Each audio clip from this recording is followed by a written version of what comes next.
ಓಂ ವ್ಯಾಖ್ಯಾಮುದ್ರಾಂ ಕರಸರಸಿಜೈಃ ಪುಸ್ತಕಂ ಶಂಖಚಕ್ರೆ ಬಿಭ್ರದ್ಭಿನ್ನಸ್ಫಟಿಕರುಚಿರೆ ಪುಂಡರೀಕೆ ನಿಷಣ್ಣಃ ಅಮ್ಲಾನಶ್ರೀರಮೃತವಿಷಧೇರಂಶುಭಿಃ ಪ್ಲಾವಯನ್ಮಾಂ ಆವಿರ್ಭೂಯಾದನಘಮಹಿಮಾ ಮಾನಸೇ ವಾಗಧೀಶಃ ಧ್ಯಾಯೇದಿಂದೀವರಾಭಂ ನಿಜಕರಕಮಲೆ ದಕ್ಷಿಣೆ ದಂಡಮಗ್ರ್ಯಂ ಸವ್ಯೇ ಪಾಶಂ ದಧಾನಂ ಜಘನತಟಗತೆ ರೂಪ್ಯಪೀಠಾಲಯಸ್ಥಂ ಕಾಂಚೀಗ್ರೈವೇಯಹಾರಾಂಗತಕಟಕಕಿರೀಟಾಂಗುಲೀಯಾಂಘ್ರಿಭೂಷಾ ಕರ್ಣಾಕಲ್ಪೋಜ್ವಲಾಂಗಂ ಯದುಕುಲತಿಲಕಂ ಕೃಷ್ಣಂ ಇಷ್ಟಾರ್ಥಸಿದ್ಧ್ಯೈ ನಮಸ್ತೆ ಪ್ರಾಣೇಶ ಪ್ರಣತವಿಭವಾಯಾವನಿಮಗಾಃ ನಮಸ್ವಾಮಿನ್ ರಾಮಪ್ರಿಯತಮಹನೂಮನ್ ಗುರುಗುಣ ನಮಸ್ತುಭ್ಯಂ ಭೀಮಪ್ರಬಲತಮಕೃಷ್ಣೇಷ್ಟ ಭಗವನ್ ನಮಃ ಶ್ರೀಮನ್ಮಧ್ವಪ್ರತಿಶಸುದೃಶನ್ನೋ ಜಯ ಜಯ ರಮಾಪತಿಂ ಪೂರ್ಣಗುಣಂ ಮುಕುಂದಂ ವ್ಯಾಸಂಚ ವಿಜ್ಞಾನಸಹಸ್ರಭಾನುಂ ಪೂರ್ಣಪ್ರಬೋಧಂಚ ಸುತತ್ವದೀಪಂ ಕ್ರಮಾದ್ಗುರೂಂಶ್ಚ ಪ್ರಣಮಾಮಿ ಮೂರ್ಧ್ನಾ ಸರ್ವೇಂದ್ರಿಯಾಭಿಮಾನಿಸ್ಥಮುಖ್ಯಪ್ರಾಣಸ್ಥವಿಷ್ಣುನಾ ಪ್ರೇರಿತಶ್ರೀಶತುಷ್ಟ್ಯರ್ಥಂ ಕರಿಷ್ಯೇ ಕರ್ಮ ಚಾಖಿಲಂ ಶ್ರೀಗುರುಭ್ಯೋ ನಮಃ ನಾರಾಯಣಂ ಸುರಗುರುಂ ಜಗದೇಕನಾಥಂ ಭಕ್ತಪ್ರಿಯಂ ಸಕಲಲೋಕನಮಸ್ಕೃತಂಚ ತ್ರೈಗುಣ್ಯವರ್ಜಿತಮಜಂ ವಿಭುಮಾದ್ಯಮೀಶಂ ವಂದೇ ಭವಘ್ನಮರಾಸುರಸಿದ್ಧವಂದ್ಯಂ ನಾರಾಯಣಂ ನಮಸ್ಕೃತ್ಯ ನರಂ ಚೈವ ನರೋತ್ತಮಂ ದೇವೀಂ ಸರಸ್ವತೀಂ ವ್ಯಾಸಂ ತತೋ ಜಯಮುದೀರಯೇ ಸ್ವಸ್ತ್ಯಸ್ತು ಸತಾಂ ಹರಿ ಓಂ.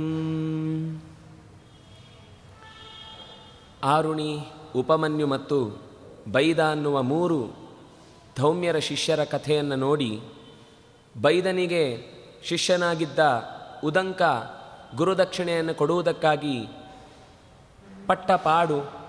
ಆ ಸಿಟ್ಟಿನಿಂದ ಅವನು ಹೋಗಿ ಜನಮೇಜಯನ ಹತ್ತಿರ ಸರ್ಪಯಾಗಕ್ಕಾಗಿ ಪ್ರೇರಣೆ ಮಾಡಿದ್ದು. ಆ ಸರ್ಪಯಾಗದ ಉದ್ದೇಶ ಸರ್ಪಗಳನ್ನು ಎಲ್ಲವನ್ನೂ ಆಹುತಿಯನ್ನಾಗಿ ಕೊಡಬೇಕು. ಅದಕ್ಕೆ ಕಾರಣ ತನ್ನ ತಂದೆಯಾದ ಪರೀಕ್ಷಿತ್ ರಾಜನಿಗೆ ಸಾವು ಬಂದದ್ದು ಈ ತಕ್ಷಕನಿಂದ ಎನ್ನುವ ಕೋಪ ಜನಮೇಜಯನಿಗೆ ಜಾಸ್ತಿ ಆಯಿತು. ಅಂದರೆ ಈ ಯಾಗ ನಡೆಯುವುದಕ್ಕೆ ಇನ್ನೂ ಒಂದು ಮುಖ್ಯವಾದ ಕಾರಣವನ್ನು ಸೂತ ಪುರಾಣಿಕರು ಸೌತಿಗಳು ಶೌನಕರಿಗೆ ಹೇಳಿದ್ದನ್ನು ದೊಡ್ಡದಾದ ಕಥೆ ಅದು. ವಸ್ತುತಃ ಒಂದು ಕಥೆ ಅದು ಹೇಗೆ ಸಿಕ್ಕಾಕೊಂಡಿದೆ ಅಂತಂದರೆ ಈ ಎಲ್ಲಿ ನಿಲ್ಲಿಸಬೇಕು ಎಲ್ಲಿ ಶುರು ಮಾಡಬೇಕು ಅಂತ ಗೊತ್ತಾಗದಷ್ಟು ದೊಡ್ಡದಾದ ಕಥೆ. ಆ ಒಂದು ಕಥೆ ಅನೇಕ ಕಥೆಗಳಿಗೆ ಪೂರಕವಾದ ಕಥೆ. ಕದ್ರು ಮತ್ತು ವಿನತೆಯರ ಕಥೆ ಅದು. ಕಶ್ಯಪನಿಗೆ 13 ಜನ ಹೆಂಡತಿಯರು, ದಕ್ಷ ಪ್ರಜಾಪತಿ ಕೊಟ್ಟ ಮಕ್ಕಳು. ಇಲ್ಲಿ ಒಂದು ವಿಶಿಷ್ಟ ಸಂಗತಿ ನಮಗೆ ಅರ್ಥ ಆಗುವುದೇನು ಅಂದರೆ, ನಾವು ಭಾರೀ ಬುದ್ಧಿವಂತರು ಅಂತ ಅನ್ನಿಸಿಕೊಳ್ಳೋರದೊಂದು ದೊಡ್ಡ ಪ್ರಶ್ನೆ ಇದೆ. ಕೋಳಿ ಮೊದಲ ಮೊಟ್ಟೆ ಮೊದಲ ಅಂತ ಯಾರಿಗೂ ಉತ್ತರ ಕೊಡಲಿಕ್ಕಾಗದೇ ಇರುವ ಪ್ರಶ್ನೆ. ಆದ್ದರಿಂದಾಗಿ ಈ ಶಾಸ್ತ್ರವನ್ನೆಲ್ಲ ಹೇಳುವವರು ಬರೀ ಡೋಂಗಿ ಮಾತುಗಳನ್ನೇ ಹೇಳ್ತಾರೆ ಅಂತ ಭಾರಿ ಭಾರಿ ಆಕ್ಷೇಪಗಳು ವಾದಗಳೆಲ್ಲ ಬೆಳೀತವೆ. ಆದರೆ ನಮಗೆ ಇಲ್ಲಿ ಗೊತ್ತಾಗುವ ಸಂಗತಿ, ಎಲ್ಲಿಂದಾದರೂ ಒಂದು ಆರಂಭ ಆಗಲೇಬೇಕು. ಆರಂಭ ಅನ್ನೋದು ಎಲ್ಲಿಂದ? ವಸ್ತುತಃ ಯಾವುದಾದ್ರೂ ಒಂದು ಮೂಲ ಮಾಡೆಲ್ ಇಲ್ಲದೆ ಒಂದು ಅಚ್ಚು ತೆಗಿಲಿಕ್ಕೆ ಸಾಧ್ಯವೇ ಇಲ್ಲ. ಅಚ್ಚು ತೆಗಿಬೇಕು ಅಂದರೆ ಒಂದು ಅಚ್ಚು ಇರುವ ಆಕಾರದ ಒಂದು ಪಾತ್ರೆ ಇರಲೇಬೇಕು. ಹಾಗೆ ಈ ಕದ್ರು, ವಿನತ, ದಿತಿ, ಸರಮ ಮೊದಲಾದ ಅನೇಕ ಜನ ಹೆಣ್ಣು ಮಕ್ಕಳ ಕಥೆಯನ್ನು ಕಶ್ಯಪನಿಗೆ ಹೆಂಡತಿಯಾಗಿ ಬಂದವರದ್ದನ್ನು ಹೇಳ್ತಾ, ಈ ಎಲ್ಲರಿಂದ ಪ್ರಾಣಿಗಳು, ಪಕ್ಷಿಗಳು, ಕ್ರಿಮಿಗಳು, ಕೀಟಗಳು, ಸರ್ಪಗಳು ಜನಿಸಿದವು ಅಂತ ಹೇಳ್ತಾರೆ. ಅಂದರೆ ಮೂಲತಃ ಅವರು ಕಾಮರೂಪಿಗಳು. ಸ್ವತಃ ತಮಗೆ ಬೇಕಾದ ಶರೀರವನ್ನು ತೆಗೆದುಕೊಳ್ಳುವ ಸಾಮರ್ಥ್ಯ ಇದ್ದವರು. ದೇವತೆಗಳಾಗಿಯೂ ಕೂಡ ಸರ್ಪಗಳ ಆಕಾರದಲ್ಲಿ ಕದ್ರುವನ್ನು ಚಿಂತನೆ ಮಾಡಲಿಕ್ಕೆ ಬರುತ್ತೆ. ಅದರಿಂದಾಗಿ ಮೂಲದಲ್ಲಿದ್ದದ್ದು ಸರ್ಪವೇ. ಆಮೇಲೆ ಅದರಿಂದ ಮರಿ ಹುಟ್ಟಿತು.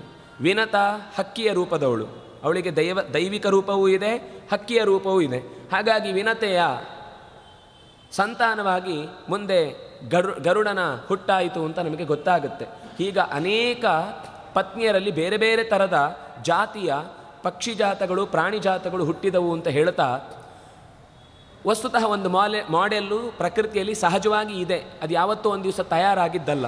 ಅದಕ್ಕೆ ಬೇಕಾದ ಆಕಾರ ಒಂದರಿಂದ ಶುರುವಾಗುತ್ತೆ, ಶುರುವಾದ ಅದರ ಸಂತತಿ ವೃದ್ಧಿ ಆಗಲಿಕ್ಕೆ ಮೊಟ್ಟೆ ಅನ್ನೋದೊಂದು ದಾರಿಯಾಗುತ್ತೆ. ಅಂದರೆ 4 ಥರದ ಜೀವಿಗಳನ್ನು ಹೇಳ್ತಾರೆ. ಒಂದು ಜರಾಯುಜ, ಅಂಡಜ, ಸ್ವೇದಜ, ಉದ್ಭಿಜ್ಜ ಅಂತ. ಅಂದರೆ ಗರ್ಭದಿಂದ ಹುಟ್ಟುವಂಥದ್ದು, ಬಿಟ್ಟರೆ ಅಂಡದಿಂದ ಹುಟ್ಟುವಂಥದ್ದು, ಬೆವರಿನಿಂದ ಹುಟ್ಟುವಂಥದ್ದು. ಈಗ ಸಗಣಿಯಲ್ಲಿ ಹುಟ್ಟತ್ತೆ ಅಥವಾ ತಲೆಯಲ್ಲಿ ಏನು ಹುಟ್ಟತ್ತೆ, ಇದೆಲ್ಲ ಬೆವರಿನಿಂದ ಹುಟ್ಟುವಂಥದ್ದು. ಇನ್ನೊಂದು ಕೊನೆಯದು ಉದ್ಭಿಜ್ಜ, ಭೂಮಿಯ ಅಡಿಯಲ್ಲಿ ಬಿದ್ದ ಬೀಜ ಒಡೆದು ಉತ್ಭಿತ್ ಮೇಲ್ಭಾಗಕ್ಕೆ ಭೇದಿಸಿಕೊಂಡು ಬರುವಂಥದ್ದು. ಹೀಗೆ 4 ಥರದ್ದಿದೆ. ಇದರಲ್ಲಿ ಬೀಜ ಮೊದಲು ವೃಕ್ಷ ಮೊದಲು ಅಂತ ಹೇಳಿದರೆ, ವೃಕ್ಷದ ಆಕಾರದ ಒಂದು ಕಲ್ಪನೆ ಮೊದಲೇ ಇರುತ್ತೆ. ಅದಕ್ಕೆ ಹುಟ್ಟಲಿಕ್ಕೆ ಕಾರಣವಾಗಿ ಬೀಜ ಒಂದು ಕೆಲಸ ಮಾಡುತ್ತಷ್ಟೇ ಹೊರತು, ಬೀಜ ಮೊದಲು ವೃಕ್ಷ ಮೊದಲು, ಹಕ್ಕಿ ಮೊದಲು, ಮೊಟ್ಟೆ ಮೊದಲು, ಇದೆಲ್ಲ ನಮಗೆ ಮೇಲ್ನೋಟಕ್ಕೆ ನಾವು ನೋಡಿದ್ದೆಲ್ಲವೂ ಕೂಡ ಎಲ್ಲೋ ಒಂದು ಸ್ಟಾರ್ಟಿಂಗ್ ಪಾಯಿಂಟನ್ನು ನೋಡಿಯೇ ನಾವು ತಲೆಯಲ್ಲಿ ಯೋಚನೆ ಮಾಡೋದು. ಆದರೆ ಜಗತ್ತು ಅದಕ್ಕಿಂತ ಮುಂಚೆಯೂ ಇತ್ತು, ನಾವು ನೋಡುವ ಮುಂಚೆಯೂ ಇತ್ತು. ನಮಗೆ ಇರುವುದು ಇಡೀ ಅಖಂಡವಾದ ಕಾಲದಲ್ಲಿ ಎಲ್ಲೋ ಒಂದು ಖಂಡ ಭಾಗದಲ್ಲಿ ಮಾತ್ರ ನಾವಿರುವುದು. ಅಂದರೆ ಒಂದು ಸೃಷ್ಟಿಯ ಪ್ರಕ್ರಿಯೆ ಅಂದರೆ 31,104,000 ಕೋಟಿ ವರ್ಷಗಳಲ್ಲಿ ನಾವಿರೋದು 100 ವರ್ಷ. ಅದರಲ್ಲೂ ಎಚ್ಚರ ಇದ್ದರೆ 50 ವರ್ಷ, ಬಾಲ್ಯದಲ್ಲಿ ಒಂದು 15 ವರ್ಷ, ವೃದ್ಧಾಪ್ಯದಲ್ಲಿ ಒಂದು 15 ವರ್ಷ. ಉಳಿದ ಒಂದು 30 ವರ್ಷದಲ್ಲಿ ಎಚ್ಚರ ಇದ್ದು ಜವಾಬ್ದಾರಿ ತೊಟ್ಟು ನನ್ನ ಸಂಸಾರದ ಜವಾಬ್ದಾರಿಯನ್ನೆಲ್ಲ ಬಿಟ್ಟರೆ ಸಿಗೋದೊಂದು 10 ವರ್ಷ. ಅದು ಕೂಡ ಬೇಕಾಬಿಟ್ಟು ಬೇಜವಾಬ್ದಾರಿನ ಕಳೆದರೆ ಅದೂ ಇಲ್ಲ. ಹಾಗಾಗಿ ನಮಗೆ ಇರೋ ಇಷ್ಟೇ ಅನುಭವದಲ್ಲಿ ನಾವು ಅನಂತ ಕಾಲದ ಚಿಂತನೆಯನ್ನು ಊಹಿಸಿ ಹೀಗೆ ಇರಬೇಕು ಜಗತ್ತು ಅಂತ ಯೋಚನೆ ಮಾಡಲಿಕ್ಕೆ ನಮಗೆ ಯಾವ ರೀತಿಯಿಂದಲೂ ಗೊತ್ತಾಗಲಿಕ್ಕೆ ಸಾಧ್ಯ ಇಲ್ಲ. ಆದರೆ ಋಷಿಗಳ ಅನುಭವ ಹಾಗಲ್ಲ. ಅವರು ಅಂತರಂಗದ ಪ್ರವೇಶ ಮಾಡಿ ಅದರಲ್ಲಿ ಇಡೀ ಜಗತ್ತಿನ, ಯಾಕೆಂದರೆ ಇದು ಇಡೀ ಬ್ರಹ್ಮಾಂಡದ ಒಂದು ರೆಪ್ಲಿಕಾ, ಅವರಿಗದು ಅರ್ಥ ಆಗಿದೆ. ಅದರಿಂದಾಗಿ ಪ್ರಪಂಚ ಹೇಗೆ ನಡೆಯುತ್ತೆ ಅನ್ನೋದು ಅವ್ರಿಗೆ ಮೂಲ ಗೊತ್ತಾಗುತ್ತೆ. ಹಾಗಾಗಿ ಕದ್ರು ಮತ್ತು ವಿನತೆಯ ಕಥೆ ಅನ್ನೋದು ಅನೇಕ ಥರದ, ಇವತ್ತು ನಾವು ಸೈನ್ಸಲ್ಲಿ ಬರುವಂತಹ ಪ್ರಶ್ನೆಗಳು ಅಂತ ಏನೇನು ಯೋಚನೆ ಮಾಡ್ತೇವೆ ಅದೆಲ್ಲದಕ್ಕೂ ಉತ್ತರ ಕೊಡುವ ಹಾಗೆ ಮಧ್ಯದಲ್ಲಿ ಕಾಣುತ್ತೆ. ಮುಖ್ಯವಾಗಿ ಇಲ್ಲಿ ಬರುವ ಪ್ರಶ್ನೆ, ಯಜ್ಞ ಯಾಕಾಯಿತು, ಸರ್ಪಯಾಗ ಯಾಕಾಯಿತು, ಆ ಯಜ್ಞ ಯಾಕಾಯಿತು ಅಂತ ಕಾರಣ ಕೊಡ್ತಾ, ಮರೀಚಿ ಅಂದರೆ ಬ್ರಹ್ಮನಿಂದ ಹುಟ್ಟಿದ ಮರೀಚಿಗೆ ಹುಟ್ಟಿದವ ಕಶ್ಯಪ. ಕಶ್ಯಪ ಅಂತ ಏನು ಹೆಸರದು ನಮಗೇನು ಅರ್ಥ ಆಗಲ್ಲ. ಇವತ್ತು ಡಿಕ್ಷನರಿ ತೆಗೆದು ನೋಡಿದ್ರೆ ಕಶ್ಯಪ ಅಂದರೆ ಮದ್ಯ ಕುಡಿಯುವವ ಅಂತ, ಕಶ್ಯ ಅಂದರೆ ಮದ್ಯ, ಪಿಬತೀತಿ ಕಶ್ಯಪ, ನಮ್ಗೆ ಅಷ್ಟೇ ಅರ್ಥ ಗೊತ್ತಾಗೋದು. ಅಂದರೆ ನಮಗೆ ಈ ಋಷಿಗಳ ಹೆಸರೆಲ್ಲ ನೋಡಿದರೆ ವಿಚಿತ್ರ ಅನಿಸುತ್ತೆ. ಶಕಲ ಅಂದರೆ ಶಾಕಲಾಯನ ಅಂತ ಹೆಸರಿದೆ, ಶಕಲ, ಮಂಡೂಕ, ಶುನಕ, ಶುನಕ್ಷೇಪ, ಇದರ ಹೆಸರಿದೆಲ್ಲ ಅರ್ಥ ತಿಳ್ಕೊಂಡ್ರೆ ನಾವು ಏನು ಅಂದ್ಕೊಂಡಿದ್ದೇವೆ, ನಾವೇ ಜಗತ್ತಿನಲ್ಲಿ ಯಾರೂ ಇಡದೇ ಇರುವಂಥ ಅಪೂರ್ವವಾದ ಹೆಸರುಗಳನ್ನು ಇಡುವವರು ಅಂತ. ಆದರೆ ಋಷಿಗಳು ನಮಗಿಂತ ಚೆನ್ನಾಗಿರುವ ಹೆಸರುಗಳನ್ನು ಇಡ್ತಿದ್ರು. ಅವನಿಗೆ ಕಶ್ಯಪ ಅಂತ ಹೆಸರು. ಹಾಗಂದ್ರೆ ಏನು ಅಂತ ಯೋಚನೆ ಮಾಡಿದರೆ ತೈತರಿಯ ಆರಣ್ಯಕ್ಕೆ ಹೇಳುತ್ತೆ, ಪಶ್ಯಕ ಕಶ್ಯಪೋ ಭವತ್ ಅಂತ. ಪಶ್ಯಕ ಅಂದರೆ ಪ್ರಪಂಚದ ಎಲ್ಲದರ ಮೂಲವನ್ನು ಚೆನ್ನಾಗಿ ಅರಿತವ ಅಂತ. ಪಶ್ಯ ಅಂದರೆ ನೋಡುವುದು, ನೋಡುವವನೇ ಪಶ್ಯಕ ಕಶ್ಯಪ ಆದ. ಅಂದರೆ ಈ ಜಗತ್ತಿನ ಎಲ್ಲ ವಸ್ತುಗಳಿಗೆ ಮೂಲ ಏನು ಅನ್ನೋದು, ಯಾಕೆಂದರೆ ಹುಟ್ಟಿದ್ದವನಿಂದನೇ ಅಲ್ವಾ, ಅವನ ಹೆಂಡಂದಿರಿಂದಲೇ ಜಗತ್ತಿನ ಮೂಲ ಎಲ್ಲ ಥರದ ಸ್ರೋತಸ್ಸುಗಳು ಹುಟ್ಟಿ ಬಂದುವಾದ್ರಿಂದಾಗಿ ಅವನಿಗೆ ಅದರ ಚೆನ್ನಾದ ಕಲ್ಪನೆ ಇತ್ತು ಅನ್ನುವ ಕಾರಣಕ್ಕೆ ಅವನಿಗೆ ಕಶ್ಯಪ ಅಂತ ಹೆಸರು. ಇಬ್ಬರ ಕಥೆ ಇಲ್ಲಿ ಬರುತ್ತೆ. ಉಳಿದ 13 ಜನರಲ್ಲಿ 11 ಜನರ ಕಥೆಯನ್ನು ಇಲ್ಲಿ ಈ ಸಂದರ್ಭದಲ್ಲಿ ಬರಲಿಲ್ಲ, ಬೇರೆ ಕಡೆ ಬರುತ್ತೆ. ಭಾಗವತದ ಸೃಷ್ಟಿಯ ಪ್ರಕ್ರಿಯೆ ಆರಂಭದಲ್ಲಿ ಬರುತ್ತೆ. ಇಲ್ಲಿ ವಿನತ ಮತ್ತು ಕದ್ರು ಇಬ್ಬರೂ ಕೂಡ ಕಶ್ಯಪನ ಹೆಂಡತಿಯರು. ಕಶ್ಯಪನ ಹೆಂಡತಿಯರಲ್ಲಿ ವಿನತ ಮತ್ತು ಕದ್ರು ಇಬ್ಬರಿಗೂ ಕೂಡ ಮಕ್ಕಳಾಗಬೇಕು ಅಂತ ಬೇರೆ ಬೇರೆ ಸಂದರ್ಭದಲ್ಲಿ ವ್ರತವನ್ನು ಮಾಡಿದ್ದಾರೆ. ವಿನತೆಯು ಬಹಳ ಗಾಢವಾಗಿ ವ್ರತ ಮಾಡಿದ್ದಾಳೆ. ಅದೇ ಸಂದರ್ಭದಲ್ಲಿ ಏನಾಯಿತು ಅಂದರೆ, ಅದಿತಿಯ ಮಕ್ಕಳಲ್ಲಿ 11ನೆಯವ ಯಾರು, ಇಂದ್ರ, ಕೊನೆಯವನು ಉಪೇಂದ್ರ ಅಂದರೆ ತ್ರಿವಿಕ್ರಮ. 11ನೆಯ ಮಗನಾದ ಇಂದ್ರ ಯಾವುದೋ ಒಂದು ಸಂದರ್ಭದಲ್ಲಿ ಯಜ್ಞಕ್ಕೆ ಅಂತ ಹೊರಟಿರುವ ಋಷಿಗಳನ್ನು ನೋಡ್ತಾ ತಮಾಷೆ ಮಾಡ್ತಾನೆ. ಕಶ್ಯಪ ಒಂದು ದೊಡ್ಡ ಯಾಗವನ್ನು ಮಾಡ್ತಿರ್ತಾನೆ, ಅಲ್ಲಿಗೆ ಎಲ್ಲ ಋಷಿಗಳನ್ನು ಕರೆದಿರ್ತಾನೆ. ತಂದೆಗೆ ಸಹಾಯಕ್ಕೆ ಅಂತ ಐರಾವತದ ಮೇಲೆ ಕೂತು ಅನೇಕ ಸಮಿಧೆಯ ಆಧಾನವನ್ನು ಮಾಡಿಕೊಂಡು ಬರ್ತಾ ಇರ್ತಾನೆ.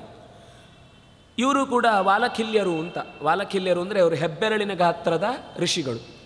ಅವರಿಗೆ ಆಕಾರ ಹೆಬ್ಬೆರಳಾದರೂ ಕೂಡ ಜಗತ್ತಿನ ಎಲ್ಲದರ ಮೂಲ ಸ್ರೋತಸ್ಸು ಏನು ಅಂತ ಅರ್ಥ ಆದ ಅಪರೋಕ್ಷ ಜ್ಞಾನಿಗಳು. ಆದರೂ ತಾವು ಕೂಡ ಋಷಿಗಳಾದರೂ ಕೂಡ ನಮ್ಮಲ್ಲಿ ಏನು ಅಂದರೆ ಸ್ವಲ್ಪ ದೊಡ್ಡ ಪೋಸ್ಟಿಗೆ ಬಂದ ಮೇಲೆ ಸಣ್ಣ ಪುಟ್ಟ ಕೆಲಸ ಎಲ್ಲ ನಮಗೆ ಹೇಳಬಾರ್ದು. ನಮಗೇನಿದ್ರೂ ಕೂಡ ಮುಖ್ಯ ಎದುರಿನ ಸೀಟಲ್ಲಿ VIP ಅಂತ ಹಾಕಿ ಕೂಡಿಸಿರಬೇಕು, ವೆರಿ ಇರಿಟೇಟಿವ್ ಪರ್ಸನ್ ಅಂತ. ಆದರೆ ಯಾವುದೇ ಕೆಲಸಕ್ಕೆ ನಮ್ಮನ್ನು ಹಚ್ಚಬಾರ್ದು, ನಾವು ಸುಖವಾಗಿರಬೇಕು ಅಂತ. ಆದರೆ ಋಷಿಗಳ ಸ್ವಭಾವ ಹಾಗಲ್ಲ. ಎಷ್ಟು ದೊಡ್ಡ ಜ್ಞಾನಿಗಳಾದರೂ ಸಣ್ಣ ಸಣ್ಣ ಕೆಲಸದಲ್ಲೂ ತಮ್ಮನ್ನು ತೊಡಗಿಸಿಕೊಳ್ಳುವುದು. ಅವರೇನು ಸಮಿಧೆಯನ್ನು ಹೊತ್ಕೊಂಡು ಬರ್ತಾಯಿದ್ರು. ಇಷ್ಟುದ್ದದ ವಾಲಕಿಲ್ಯರಿಗೆ ಎಷ್ಟು ಸಮಿಧೆ ಹೊರಲಿಕ್ಕಾಗ್ಬೋದು?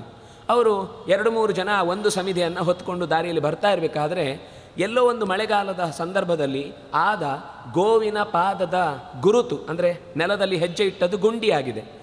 ಆ ಗುಂಡಿ ಅವರಿಗೆ ಒಂದು ದೊಡ್ಡ ಸರೋವರದ ಥರ. ಅದು ಅಲ್ಲಿ ಹೆಜ್ಜೆ ಇಟ್ಕೊಂಡು ಮುಂದೆ ದಾಟ್ಲಿಕ್ಕಾಗದೆ ಹಿಂದಕ್ಕೆ ಮುಂದಕ್ಕೆ ಜಗ್ಗುತ್ತಾ, ನೀನು ಆ ಕಡೆಗೆ ಹೋಗು, ನಾನು ಈ ಕಡೆ ಬರ್ತೇನೆ ಅಂತ ಅವ್ರು ಮಾತಾಡ್ಕೊಳ್ತಾ ಇದ್ದಾರೆ. ಅವರು ತುಂಬ ದೊಡ್ಡ ಗುಂಪು ಅವ್ರದ್ದು. ವಾಲಕಿಲ್ಯರು ಅಂದರೆ ಬಹಳ ದೊಡ್ಡ 60,000 ಜನರ ಗುಂಪದು.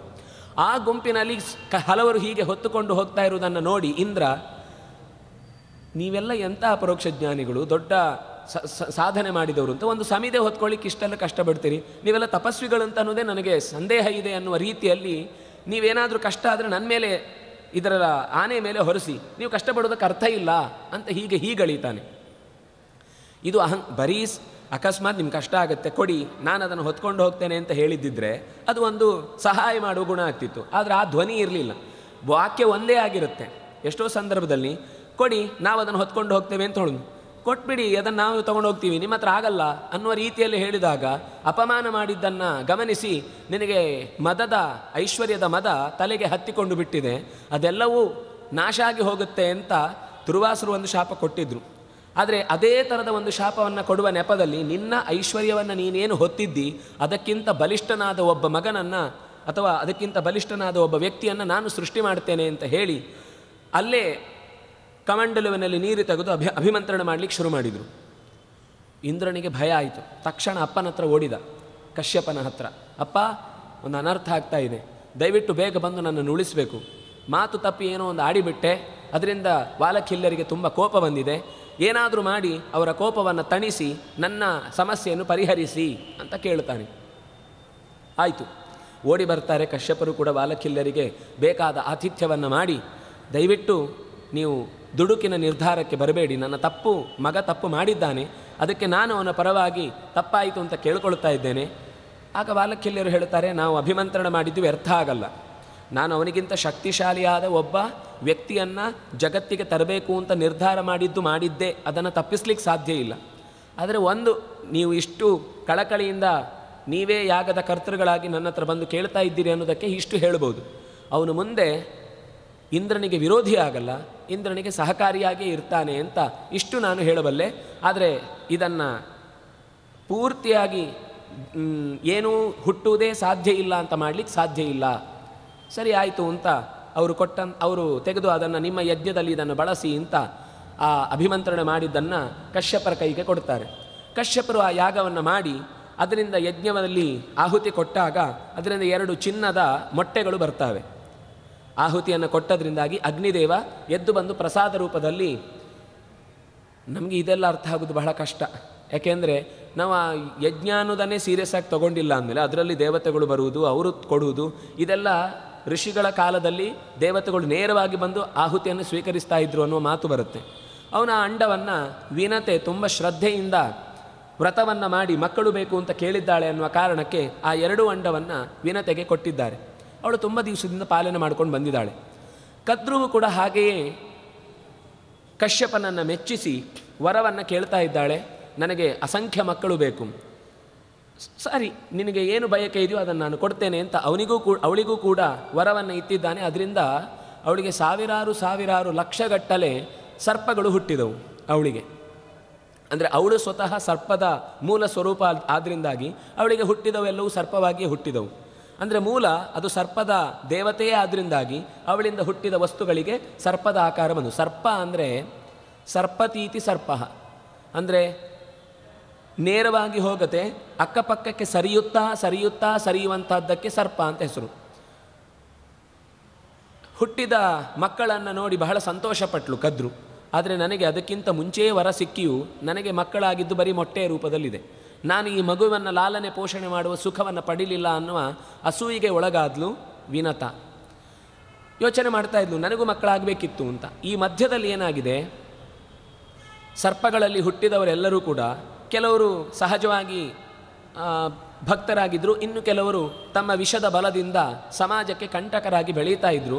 ಇವರ ಮಧ್ಯದಲ್ಲಿ ಶೇಷನಿಗೆ ಬದುಕಲಿಕ್ಕೆ ಇಷ್ಟ ಆಗದೆ ನಾನು ನಿಮ್ಮಕ್ಕಿಂತ ದೂರ ಉಳಿತೇನೆ ಅಂತ ಹೇಳಿ ತಪಸ್ಸಿಗೆ ಹೋಗಿಬಿಟ್ಟ. ಇವರ ಗುಂಪಲ್ಲಿ ಸೇರಲೇ ಇಲ್ಲ, ಹುಟ್ಟಿದ ತಕ್ಷಣವೇ ತಪಸ್ಸಿಗೆ ಹೋಗಿಬಿಟ್ಟ. ತಪಸ್ಸಿಗೆ ಹೋದ ಬಳಿಕ ವಾಸುಕಿಯನ್ನೇ, ಅಂದರೆ ಅದರಲ್ಲಿ ಆಮೇಲೆ ಹಿರಿಯ ಇದ್ದದ್ದು ವಾಸುಕಿ, ಅವನನ್ನೇ ನಮ್ಮ ಯಜಮಾನನನ್ನಾಗಿ ಸ್ವೀಕರಿಸ್ತೇವೆ ಅಂತ ಹೇಳಿ, ಒಡೆಯನನ್ನಾಗಿ ಸ್ವೀಕರಿಸ್ತೇವೆ ಅಂತ ಹೇಳಿ ಅವನಿಗೆ ಪಟ್ಟಾಭಿಷೇಕ ಕಟ್ಟಿದರು. ಅವನು ತುಂಬ ಸರ್ತಿ ಸಮಾಧಾನ ಮಾಡಿ, ನೀವು ಹೀಗೆ ಬೇಕಾಬಿಟ್ಟಿಯಾಗಿ ವಿಷವನ್ನು ಪಸರಿಸುವುದು ಸರಿಯಲ್ಲ ಅಂತ ತುಂಬ ಉಪದೇಶ ಮಾಡ್ತಿದ್ದ. ಈ ಮಧ್ಯದಲ್ಲಿ ಅವನು ತಪಸ್ಸಿಗೆ ಹೋದವ ಬ್ರಹ್ಮದೇವರನ್ನು ತಪಸ್ಸು ಮಾಡಿ, ನಾನು ಸರ್ಪವಾಗಿದ್ದರೂ ಕೂಡ ಅನಂತಶ್ಚಾಸ್ಮಿ ನಾಗಾನಂ, ಹೆಡೆ ಇರುವಂಥವುಗಳು ನಾಗಗಳು, ಹೆಡೆ ಇಲ್ಲದೆ ಹರಡುವಂಥದ್ದೆಲ್ಲವೂ ಕೂಡ ಸರ್ಪಗಳು. ಹೀಗೆ ಹೆಡೆಯ ದೇವತೆಗಳಲ್ಲಿ ಹಿರಿಯನಾದ ಶೇಷ ಅವುಗಳನ್ನು ಬಿಟ್ಟು ಬಂದ ಮೇಲೆ ಸ್ವತಃ ತಾನೇ, ಅಂದರೆ ನಮ್ಮ ದಾಸ ಸಾಹಿತ್ಯದಲ್ಲಿ ಕೆಲವೊಂದು ಸರ್ತಿ ಏನಾಗುತ್ತೆ ಅಂದರೆ ಶೇಷಶಯನ ಮತ್ತು ವಾಸುಕಿ ಶಯನ ಅನ್ನೋದು ಒಂದೇ ಶಬ್ದದಲ್ಲಿ ಪ್ರಯೋಗ ಮಾಡ್ತಾರೆ.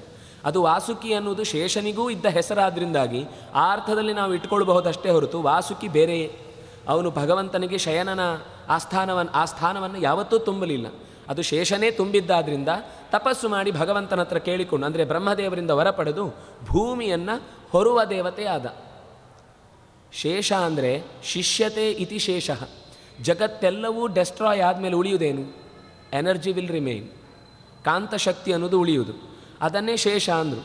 ಅದಕ್ಕೆ ಇನ್ನೊಂದು ಹೆಸರಿದೆ ಶೇಷನಿಗೆ, ಸಂಕರ್ಷಣ ಅಂತ. ನಮ್ಮಲ್ಲಿ ಭೂಮಿ ಹೇಗೆ ನಿಂತಿದೆ ಅಂದರೆ ನಾವು ಹೇಳೋದು ಗ್ರಾವಿಟೇಷನ್ ಪವರ್ ಅಂತ, ಆದರೆ ಅದರ ಕನ್ನಡದ ಮಕ್ಕಳ ಶಾಲೆಯಲ್ಲಿ ಓದಿದ ಮಕ್ಕಳಿಗೆ ಏನು ಹೇಳಿಕೊಟ್ಟಿರ್ತಾರೆ? ಗುರುತ್ವಾಕರ್ಷಣ ಅಂತ. ಅಂದರೆ ಆಕರ್ಷಣ ಶಕ್ತಿಯಿಂದಾಗಿ ಭೂಮಿ ನಿಂತಿದೆ ಅಂತ. ವೇದವೂ ಹೇಳೋದು ಅದನ್ನೇ. ಶೇಷ ಅಂದರೆ ಸಂಕರ್ಷಣ, ಸಂಕರ್ಷಣ ಅಂದರೆ ಆಕರ್ಷಣ, ಆಕರ್ಷಣ ಶಕ್ತಿಯಿಂದ ನಿಂತಿದೆ ಅಂದರೆ ಪ್ರತಿಯೊಂದು ಕಣಕ್ಕೂ ಅದರದ್ದೇ ಆದ ಒಂದು ಕಾಂತಶಕ್ತಿ ಇದೆ, ಸೆಳೆಯುವ ಶಕ್ತಿ ಇದೆ. ಅದು ಎಲ್ಲ ವಸ್ತುಗಳ ಜೊತೆಗೆ ಸೇರಿದಾಗ ಅದರ ನ್ಯೂಟ್ರಾನ್, ಪ್ರೋಟಾನ್, ಎಲೆಕ್ಟ್ರಾನ್ಗಳ ವೇಗ ಏನಿದೆ ಅದು ಪಕ್ಕದ ಕಣಗಳನ್ನು ಕೂಡ ಸೆಳೆಯುವ ಶಕ್ತಿಯನ್ನು ಹೊಂದಿರುತ್ತೆ. ಹಾಗಾಗಿ ಭೂಮಿಯ ಸುತ್ತ ಇರುವ ಆ ಎಲ್ಲ ನದಿ, ಬೆಟ್ಟ, ಕಾಡು, ಮೇಡು, ಜನ, ಪ್ರಾಣಿ, ಪಕ್ಷಿ, ಸಮುದ್ರ ಇದೆಲ್ಲವೂ ಕೂಡ ಒತ್ತಟ್ಟಿಗೆ ನಿಲ್ಲುವುದಕ್ಕೆ ಕಾರಣವಾಗಿ ಶೇಷ ಭೂಮಿಯನ್ನು ಹೊತ್ತುಕೊಂಡ ಅನ್ನುವ ಮಾತು ಬರುತ್ತೆ.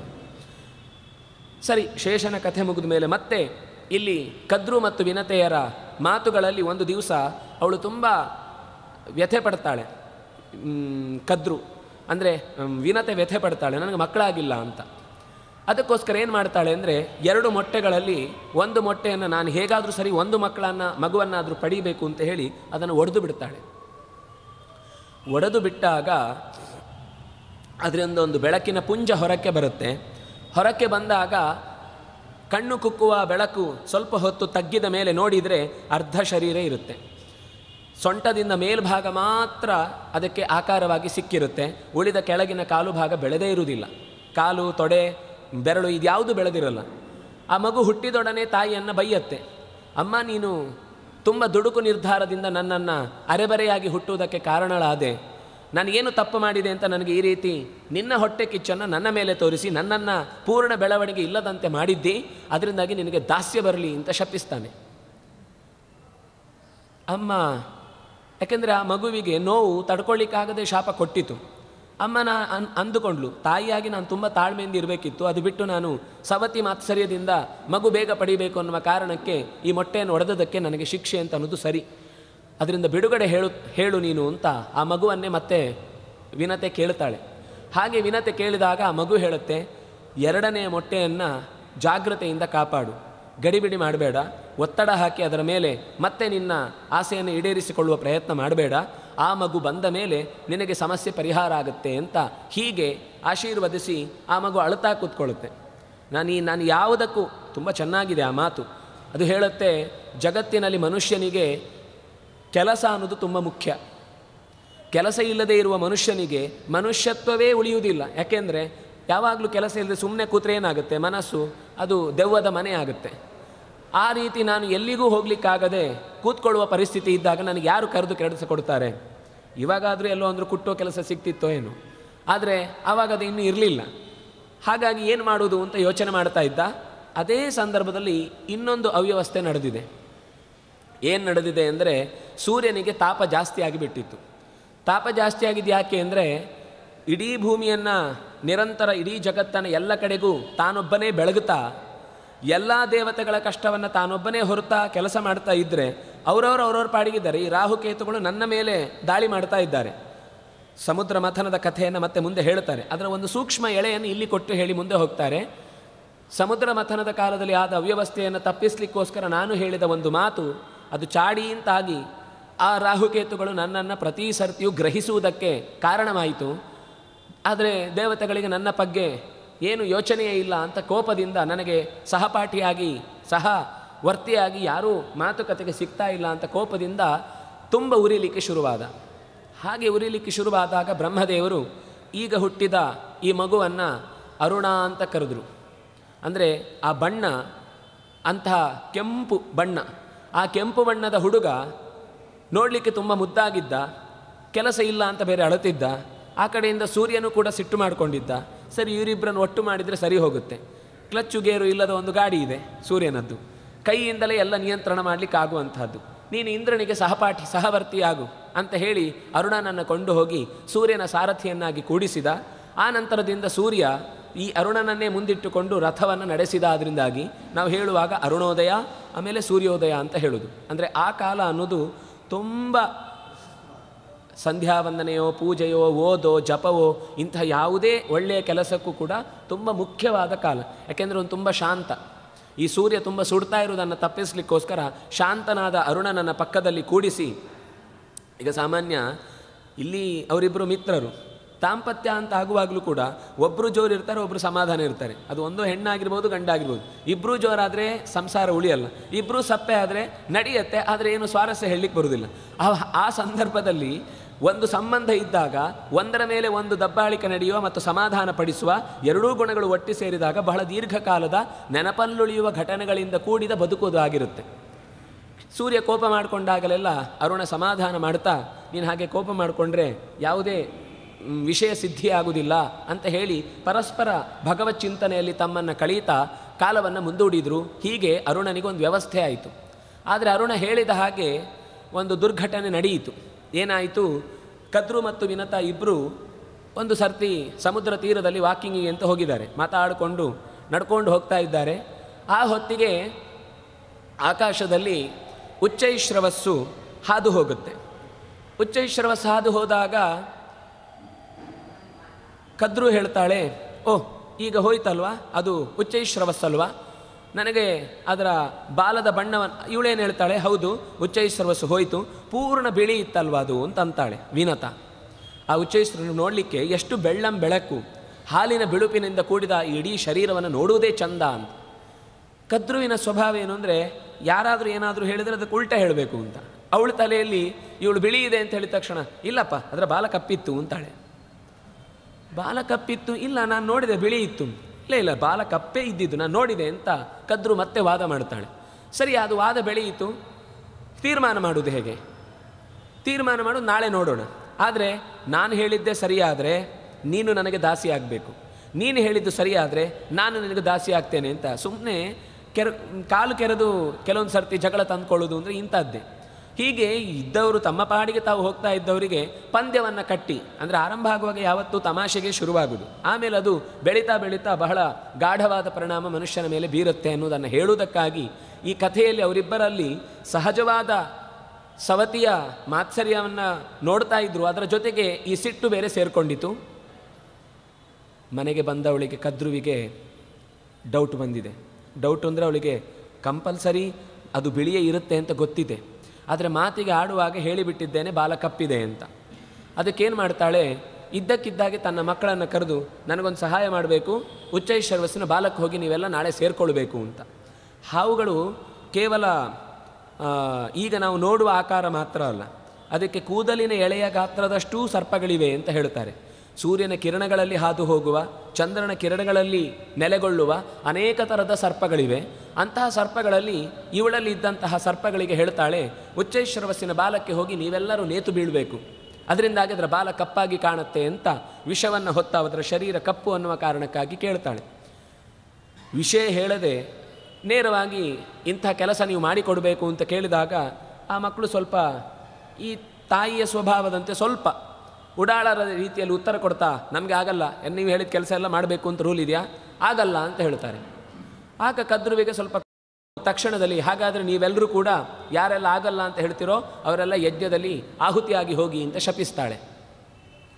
ಅಗ್ನಿಗಲ್ಲಿ ಸರ್ವಭಕ್ಷೋಭವ ಅಂತ ಒಂದು ಶಾಪ ಇತ್ತು. ನಿನ್ನಲ್ಲಿ ಹಾಕಬಾರದ ಆಹುತಿಗಳನ್ನೆಲ್ಲ ಹಾಕುವಂತಾಗಲಿ ಅಂತ ಭೃಗು ಶಾಪ ಕೊಟ್ಟಿದ್ದ. ಇಲ್ಲಿ ಇನ್ನೊಂದು ಶಾಪ ಬಿತ್ತು, ನಿಮ್ಮನ್ನು ಯಜ್ಞದಲ್ಲಿ ಆಹುತಿಯನ್ನಾಗಿ ಕೊಡಲಿ ಅಂತ. ನಾನು ಅದಕ್ಕೆ ಹೇಳಿದ್ದು, ಪ್ರತಿಯೊಂದು ಕಥೆಯನ್ನು ನಾವು ಕೇಳಿ ಬಿಡುವ ಹಾಗಿಲ್ಲ, ಎಲ್ಲಿಂದಲೋ ಮತ್ತೊಂದು ಕಥೆಗೆ ಒಂದು ಇಂಟರ್ಲಿಂಕ್ ಒಳಗಿಂದ ಇದ್ದಿರುತ್ತೆ. ಹೀಗೆ ಅಲ್ಲಿ ಕದ್ರು ಶಾಪ ಕೊಟ್ಟೊಡನೆ ಉಳಿದ ಸುಮ್ಮನಿದ್ದ ಸರ್ಪಗಳೆಲ್ಲ ಹೆದರಿಕೊಂಡು ಬಿಟ್ಟವು. ತಕ್ಷಣ ನಾವೆಲ್ಲ ಮಾಡ್ತೇವೆ ಅಂತ ಒಪ್ಪಿಕೊಳ್ಳುವ ಹಂತಕ್ಕೆ ಬಂದರು. ಆ ಸಂದರ್ಭದಲ್ಲಿ ವಾಸುಕಿಗೆ ಬೇಜಾರಾಯಿತು, ಅಂದರೆ ಶಾಪದ ಪ್ರಸಂಗ ಕೇಳಿದ ಮೇಲೆ ಭಯ ಆಯಿತು. ಅದೇ ಹೊತ್ತಿಗೆ ದೇವೇಂದ್ರ ಮೊದಲಾದವರೆಲ್ಲ ತಮ್ಮ ಚಿಕ್ಕಮ್ಮ ದೊಡ್ಡಮ್ಮಂದರ ಮಕ್ಕಳಲ್ಲಿ ಈ ಆದ ಶಾಪದ ಪ್ರಸಂಗವನ್ನು ಕೇಳಿ ಬ್ರಹ್ಮದೇವರ ಹತ್ರ ಹೋಗಿ ಕೇಳ್ತಾರೆ, ಏನಿದೆ ಇಂತಹ ಸರ್ಪಗಳನ್ನೆಲ್ಲ ಆಹುತಿಯನ್ನಾಗಿ ಹಾಕಲಿ ಅಂತ ಕದ್ರು ಶಾಪ ಕೊಟ್ಟ ಹಾಗಾಯ್ತಲ್ಲ, ಇದೇನು ಪ್ರಸಂಗ? ಆಗ ಅವರು ಬ್ರಹ್ಮದೇವರು ಹೇಳುತ್ತಾಳೆ, ನಾನೇ ಇಂಥದ್ದೊಂದು ಪ್ರಸಂಗವನ್ನು ಕಾಯ್ತಾ ಇದ್ದೆ, ಒಳ್ಳೆಯದೇ ಆಯಿತು. ಯಾಕೆಂದರೆ ದಂದಶೂಕಾಹ, ಯಾವಾಗಲೂ ವಿಷವನ್ನೇ ಕಾರುವಂತಹ ಈ ಸರ್ಪಗಳು ಭೂಮಿಯಲ್ಲಿ ತುಂಬ ಜನರಿಗೆ ಸಾಮಾಜಿಕವಾಗಿ ಅನ್ಯಾಯ ಮಾಡ್ತಾ ಇದೆ. ಸಿಕ್ಕಲ್ಲಿ ಹೋಗಿ ಕಚ್ಚುವುದು, ಅದು ಸುಟ್ಟು ಹೋಯ್ತಾ ನೋಡುವುದು, ಅಥವಾ ಅದು ಸತ್ತು ಹೋಯ್ತಾ ನೋಡುವುದು, ವಿಷ ಒದ್ದಾಡುವಾಗ ಹೇಗೆ ನೊರೆ ಬಿಡುತ್ತೆ ಬಾಯಲ್ಲಿ ಅಂತ ಪ್ರಾಣಿಗಳನ್ನು ಕುಕ್ಕಿ ಕಡಿದು ತಮ್ಮ ಸಂತೋಷವನ್ನು ಅನುಭವಿಸ್ತಾ ಇದ್ದ ಕೆಟ್ಟ ಆನಂದವನ್ನು, ಹಿಂಸಾ ಆನಂದವನ್ನು ತಪ್ಪಿಸುವುದಕ್ಕೆ ಇದೊಂದು ಒಳ್ಳೆಯ ವರ ಆಯಿತು. ಇದು ಶಾಪ ಅಲ್ಲ, ಲೋಕಕ್ಕೆ ಆಗಬೇಕಾದದ್ದೇ ಆಯಿತು, ಯಾವುದು ತಪ್ಪಿ ನಡೆಯುವುದಿಲ್ಲ ಜಗತ್ತಿನಲ್ಲಿ ಅಂತ ಹೇಳಿ ಇಂದ್ರನಿಗೆ ಸಮಾಧಾನ ಮಾಡುತ್ತಾರೆ. ವಾಸುಕಿ ಇದೇ ಸಂದರ್ಭದಲ್ಲಿ ತುಂಬ ಬೇಸರ ಮಾಡಿಕೊಂಡು ಅವರದೊಂದು ಮೀಟಿಂಗ್ ನಡೆಯುತ್ತೆ. ಅಂದರೆ ಅದರಲ್ಲಿದ್ದಂತಹ ಒಳ್ಳೆಯ ಚಿಂತನೆ ಉಳ್ಳಂತಹ ಸರ್ಪಗಳೆಲ್ಲವೂ ಕೂಡ, ಯಾಕೆಂದರೆ ಸರ್ಪಗಳು ಎಲ್ಲವೂ ಕೆಟ್ಟವಲ್ಲ, ಕೆಲವಕ್ಕೆ ಒಳ್ಳೆಯ ಚಿಂತನೆ ಇದ್ದ ಸರ್ಪಗಳೆಲ್ಲ ಸೇರಿಕೊಂಡು ಅದರ ಜೊತೆಗೆ ಉಳಿದವರೆಲ್ಲರೂ ಸೇರಿಕೊಂಡ್ರು. ಅಯ್ಯೋ, ಅಮ್ಮ ಶಾಪ ಕೊಟ್ಟು ಬಿಟ್ಟಿದ್ದಾಳೆ, ಇದನ್ನು ಹೇಗಾದರೂ ಮಾಡಿ ನಾವು ಶಾಪಗ್ರಸ್ತರು ಅಂತ ಯಾರಿದ್ರು ಅವರನ್ನು, ಶಾಪಗ್ರಸ್ತರಲ್ಲದವರನ್ನು ಇಬ್ಬರನ್ನು ಕೂಡಿಸಿಕೊಂಡು ಮಾತುಕತೆ ನಡೆಯಿತು. ಹಾಗೆ ಮಾತುಕತೆ ನಡೆಯುವಾಗ ಯಾವಾಗ ನಡೆಯುತ್ತೆ ಇದನ್ನು ಕೆಲವು ಸರ್ಪಗಳು ಹೇಳಿದ್ರು, ಮುಂದೆ ಒಂದು ದಿವಸ ಜನಮೇಜಯ ಅಂತ ಯಾಗ ಮಾಡ್ತಾನೆ, ಆ ಸಂದರ್ಭದಲ್ಲಿ ನಮಗೆ ಈ ಯಜ್ಞಕ್ಕೆ ಆಹುತಿಯಾಗಿ ಬೀಳುವ ಪ್ರಸಂಗ ಬರುತ್ತೆ.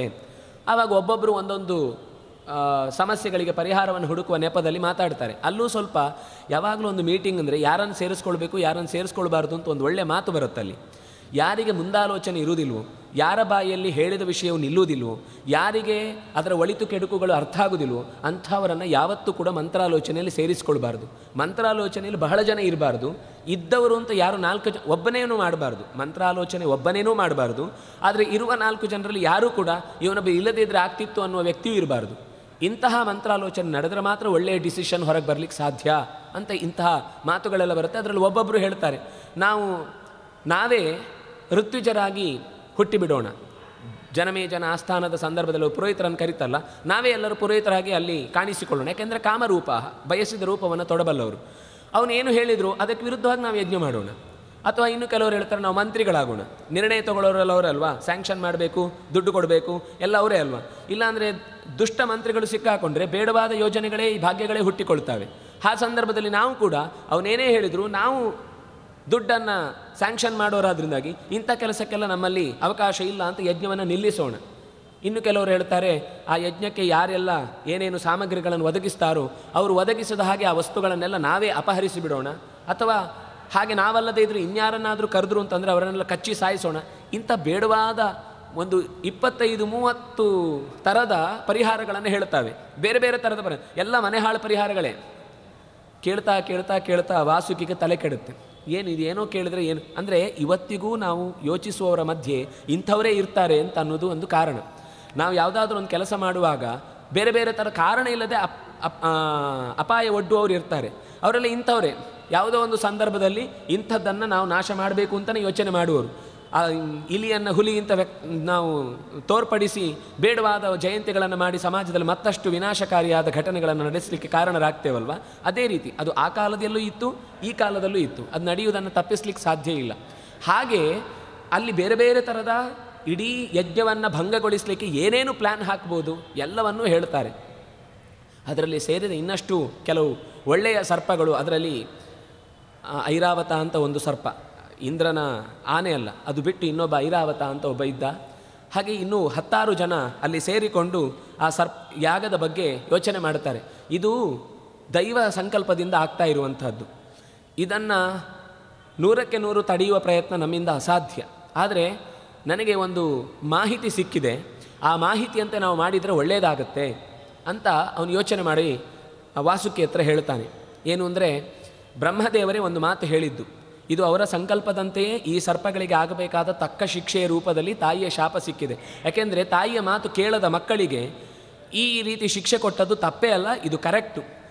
ಎಲ್ಲ ಸರ್ಪಗಳು ಸಾಯ್ತಾ ಇರೋದ್ರ ಬಗ್ಗೆ ನಾವು ಯೋಚನೆ ಮಾಡಬೇಕು, ಅದಕ್ಕೇನಾದರೂ ಪರಿಹಾರ ಹುಡುಕಬೇಕು ಅಂತ ನಾನು ಯೋಚನೆ ಮಾಡುವಾಗ ಬ್ರಹ್ಮದೇವರು ದೇವತೆಗಳ ಹತ್ರ ಮಾತಾಡ್ತಾ ಇದ್ದದ್ದನ್ನು ನಾನು ಕೇಳಿಸಿಕೊಂಡೆ. ಏನು ಅಂದರೆ, ಈ ನಿನಗೆ ಜರತ್ಕಾರು ಅಂತ ಒಬ್ಬಳು ಮಗಳಿದ್ದಾಳಲ್ವಾ, ಈ ಮಗಳನ್ನು ಈ ಪರಂಪರೆಯಲ್ಲೇ ಭೃಗುವಿನ ಪರಂಪರೆಯಲ್ಲೇ ಬಂದ ಒಬ್ಬ ಜರತ್ಕಾರು ಅಂತ ಒಬ್ಬ ಋಷಿ ಇದ್ದಾನೆ, ಅವನಿಗೆ ಮದುವೆ ಮಾಡಿಕೊಟ್ರೆ ಅವರಿಬ್ಬರಿಂದ ಹುಟ್ಟಿದ ಸಂತಾನದಿಂದ ನಮ್ಮ ಯಜ್ಞದಲ್ಲಿ ಏನಾದರೂ ತೊಂದರೆ ಆಗ್ತಾ ಇದ್ದರೆ ಅದನ್ನು ನಿಲ್ಲಿಸುವ ತಾಕತ್ತು ಆ ಹುಡುಗನಿಗೆ, ತಪೋಧನ, ಅವನು ಸರ್ವವೇದ ವಿದ್ಯಾ ಪಾರಂಗತ, ಅದರಿಂದಾಗಿ ಅವನಿಂದ ಈ ಕೆಲಸ ಸಾಧ್ಯ ಅಂತ ಹೀಗೆ ಮಾತಾಡಿಕೊಳ್ತಾ ಇದ್ರು ಅಂತ ಹೀಗೆ ಹೇಳಿದಾಗ ವಾಸುಕಿ ಯೋಚನೆ ಮಾಡ್ತಾನೆ, ಇದು ಸರಿಯಾದ ದಾರಿ ಅಂತ. ಅದೇ ಸಂದರ್ಭದಲ್ಲಿ ದೇವತೆಗಳು ಮತ್ತು ದೈತ್ಯರು ಸೇರಿಕೊಂಡು ಸಮುದ್ರ ಮಥನದ ವಿವೇಚನೆ ಮಾಡ್ತಾರೆ. ಅಂದರೆ ಇಲ್ಲಿ ಶೌನಕರು ಪ್ರಶ್ನೆ ಮಾಡ್ತಾರೆ, ಆ ಬೆಳಗ್ಗೆ ಹಾದು ಹೋಯ್ತಲ್ವ ಉಚ್ಚೈಶ್ರವಸ್ಸು, ಈ ಉಚ್ಚೈಶ್ರವಸ್ಸು ಎಲ್ಲಿಂದ ಬಂತು, ಯಾಕೆ ಬಂತು? ನೀವು ಆ ಕಥೆಯನ್ನು ಅಲ್ಲಿ ಮರಿಬೇಡಿ, ಅದು ಹಾಗೆ ಇರಲಿ, ಈ ಕಥೆಗೆ ಬರ್ತಾ ಇದ್ದೇನೆ. ಇಲ್ಲಿ ಅವರಿಬ್ಬರು ಮಾತಾಡಿಕೊಳ್ಳುವಾಗ ಉಚ್ಚೈಶ್ರವಸ್ಸು ಅಂತ ಹೇಳಿದರೆ ಏನದು? ಅದು ಒಂದು ಅಪೂರ್ವವಾದ ಕುದುರೆ.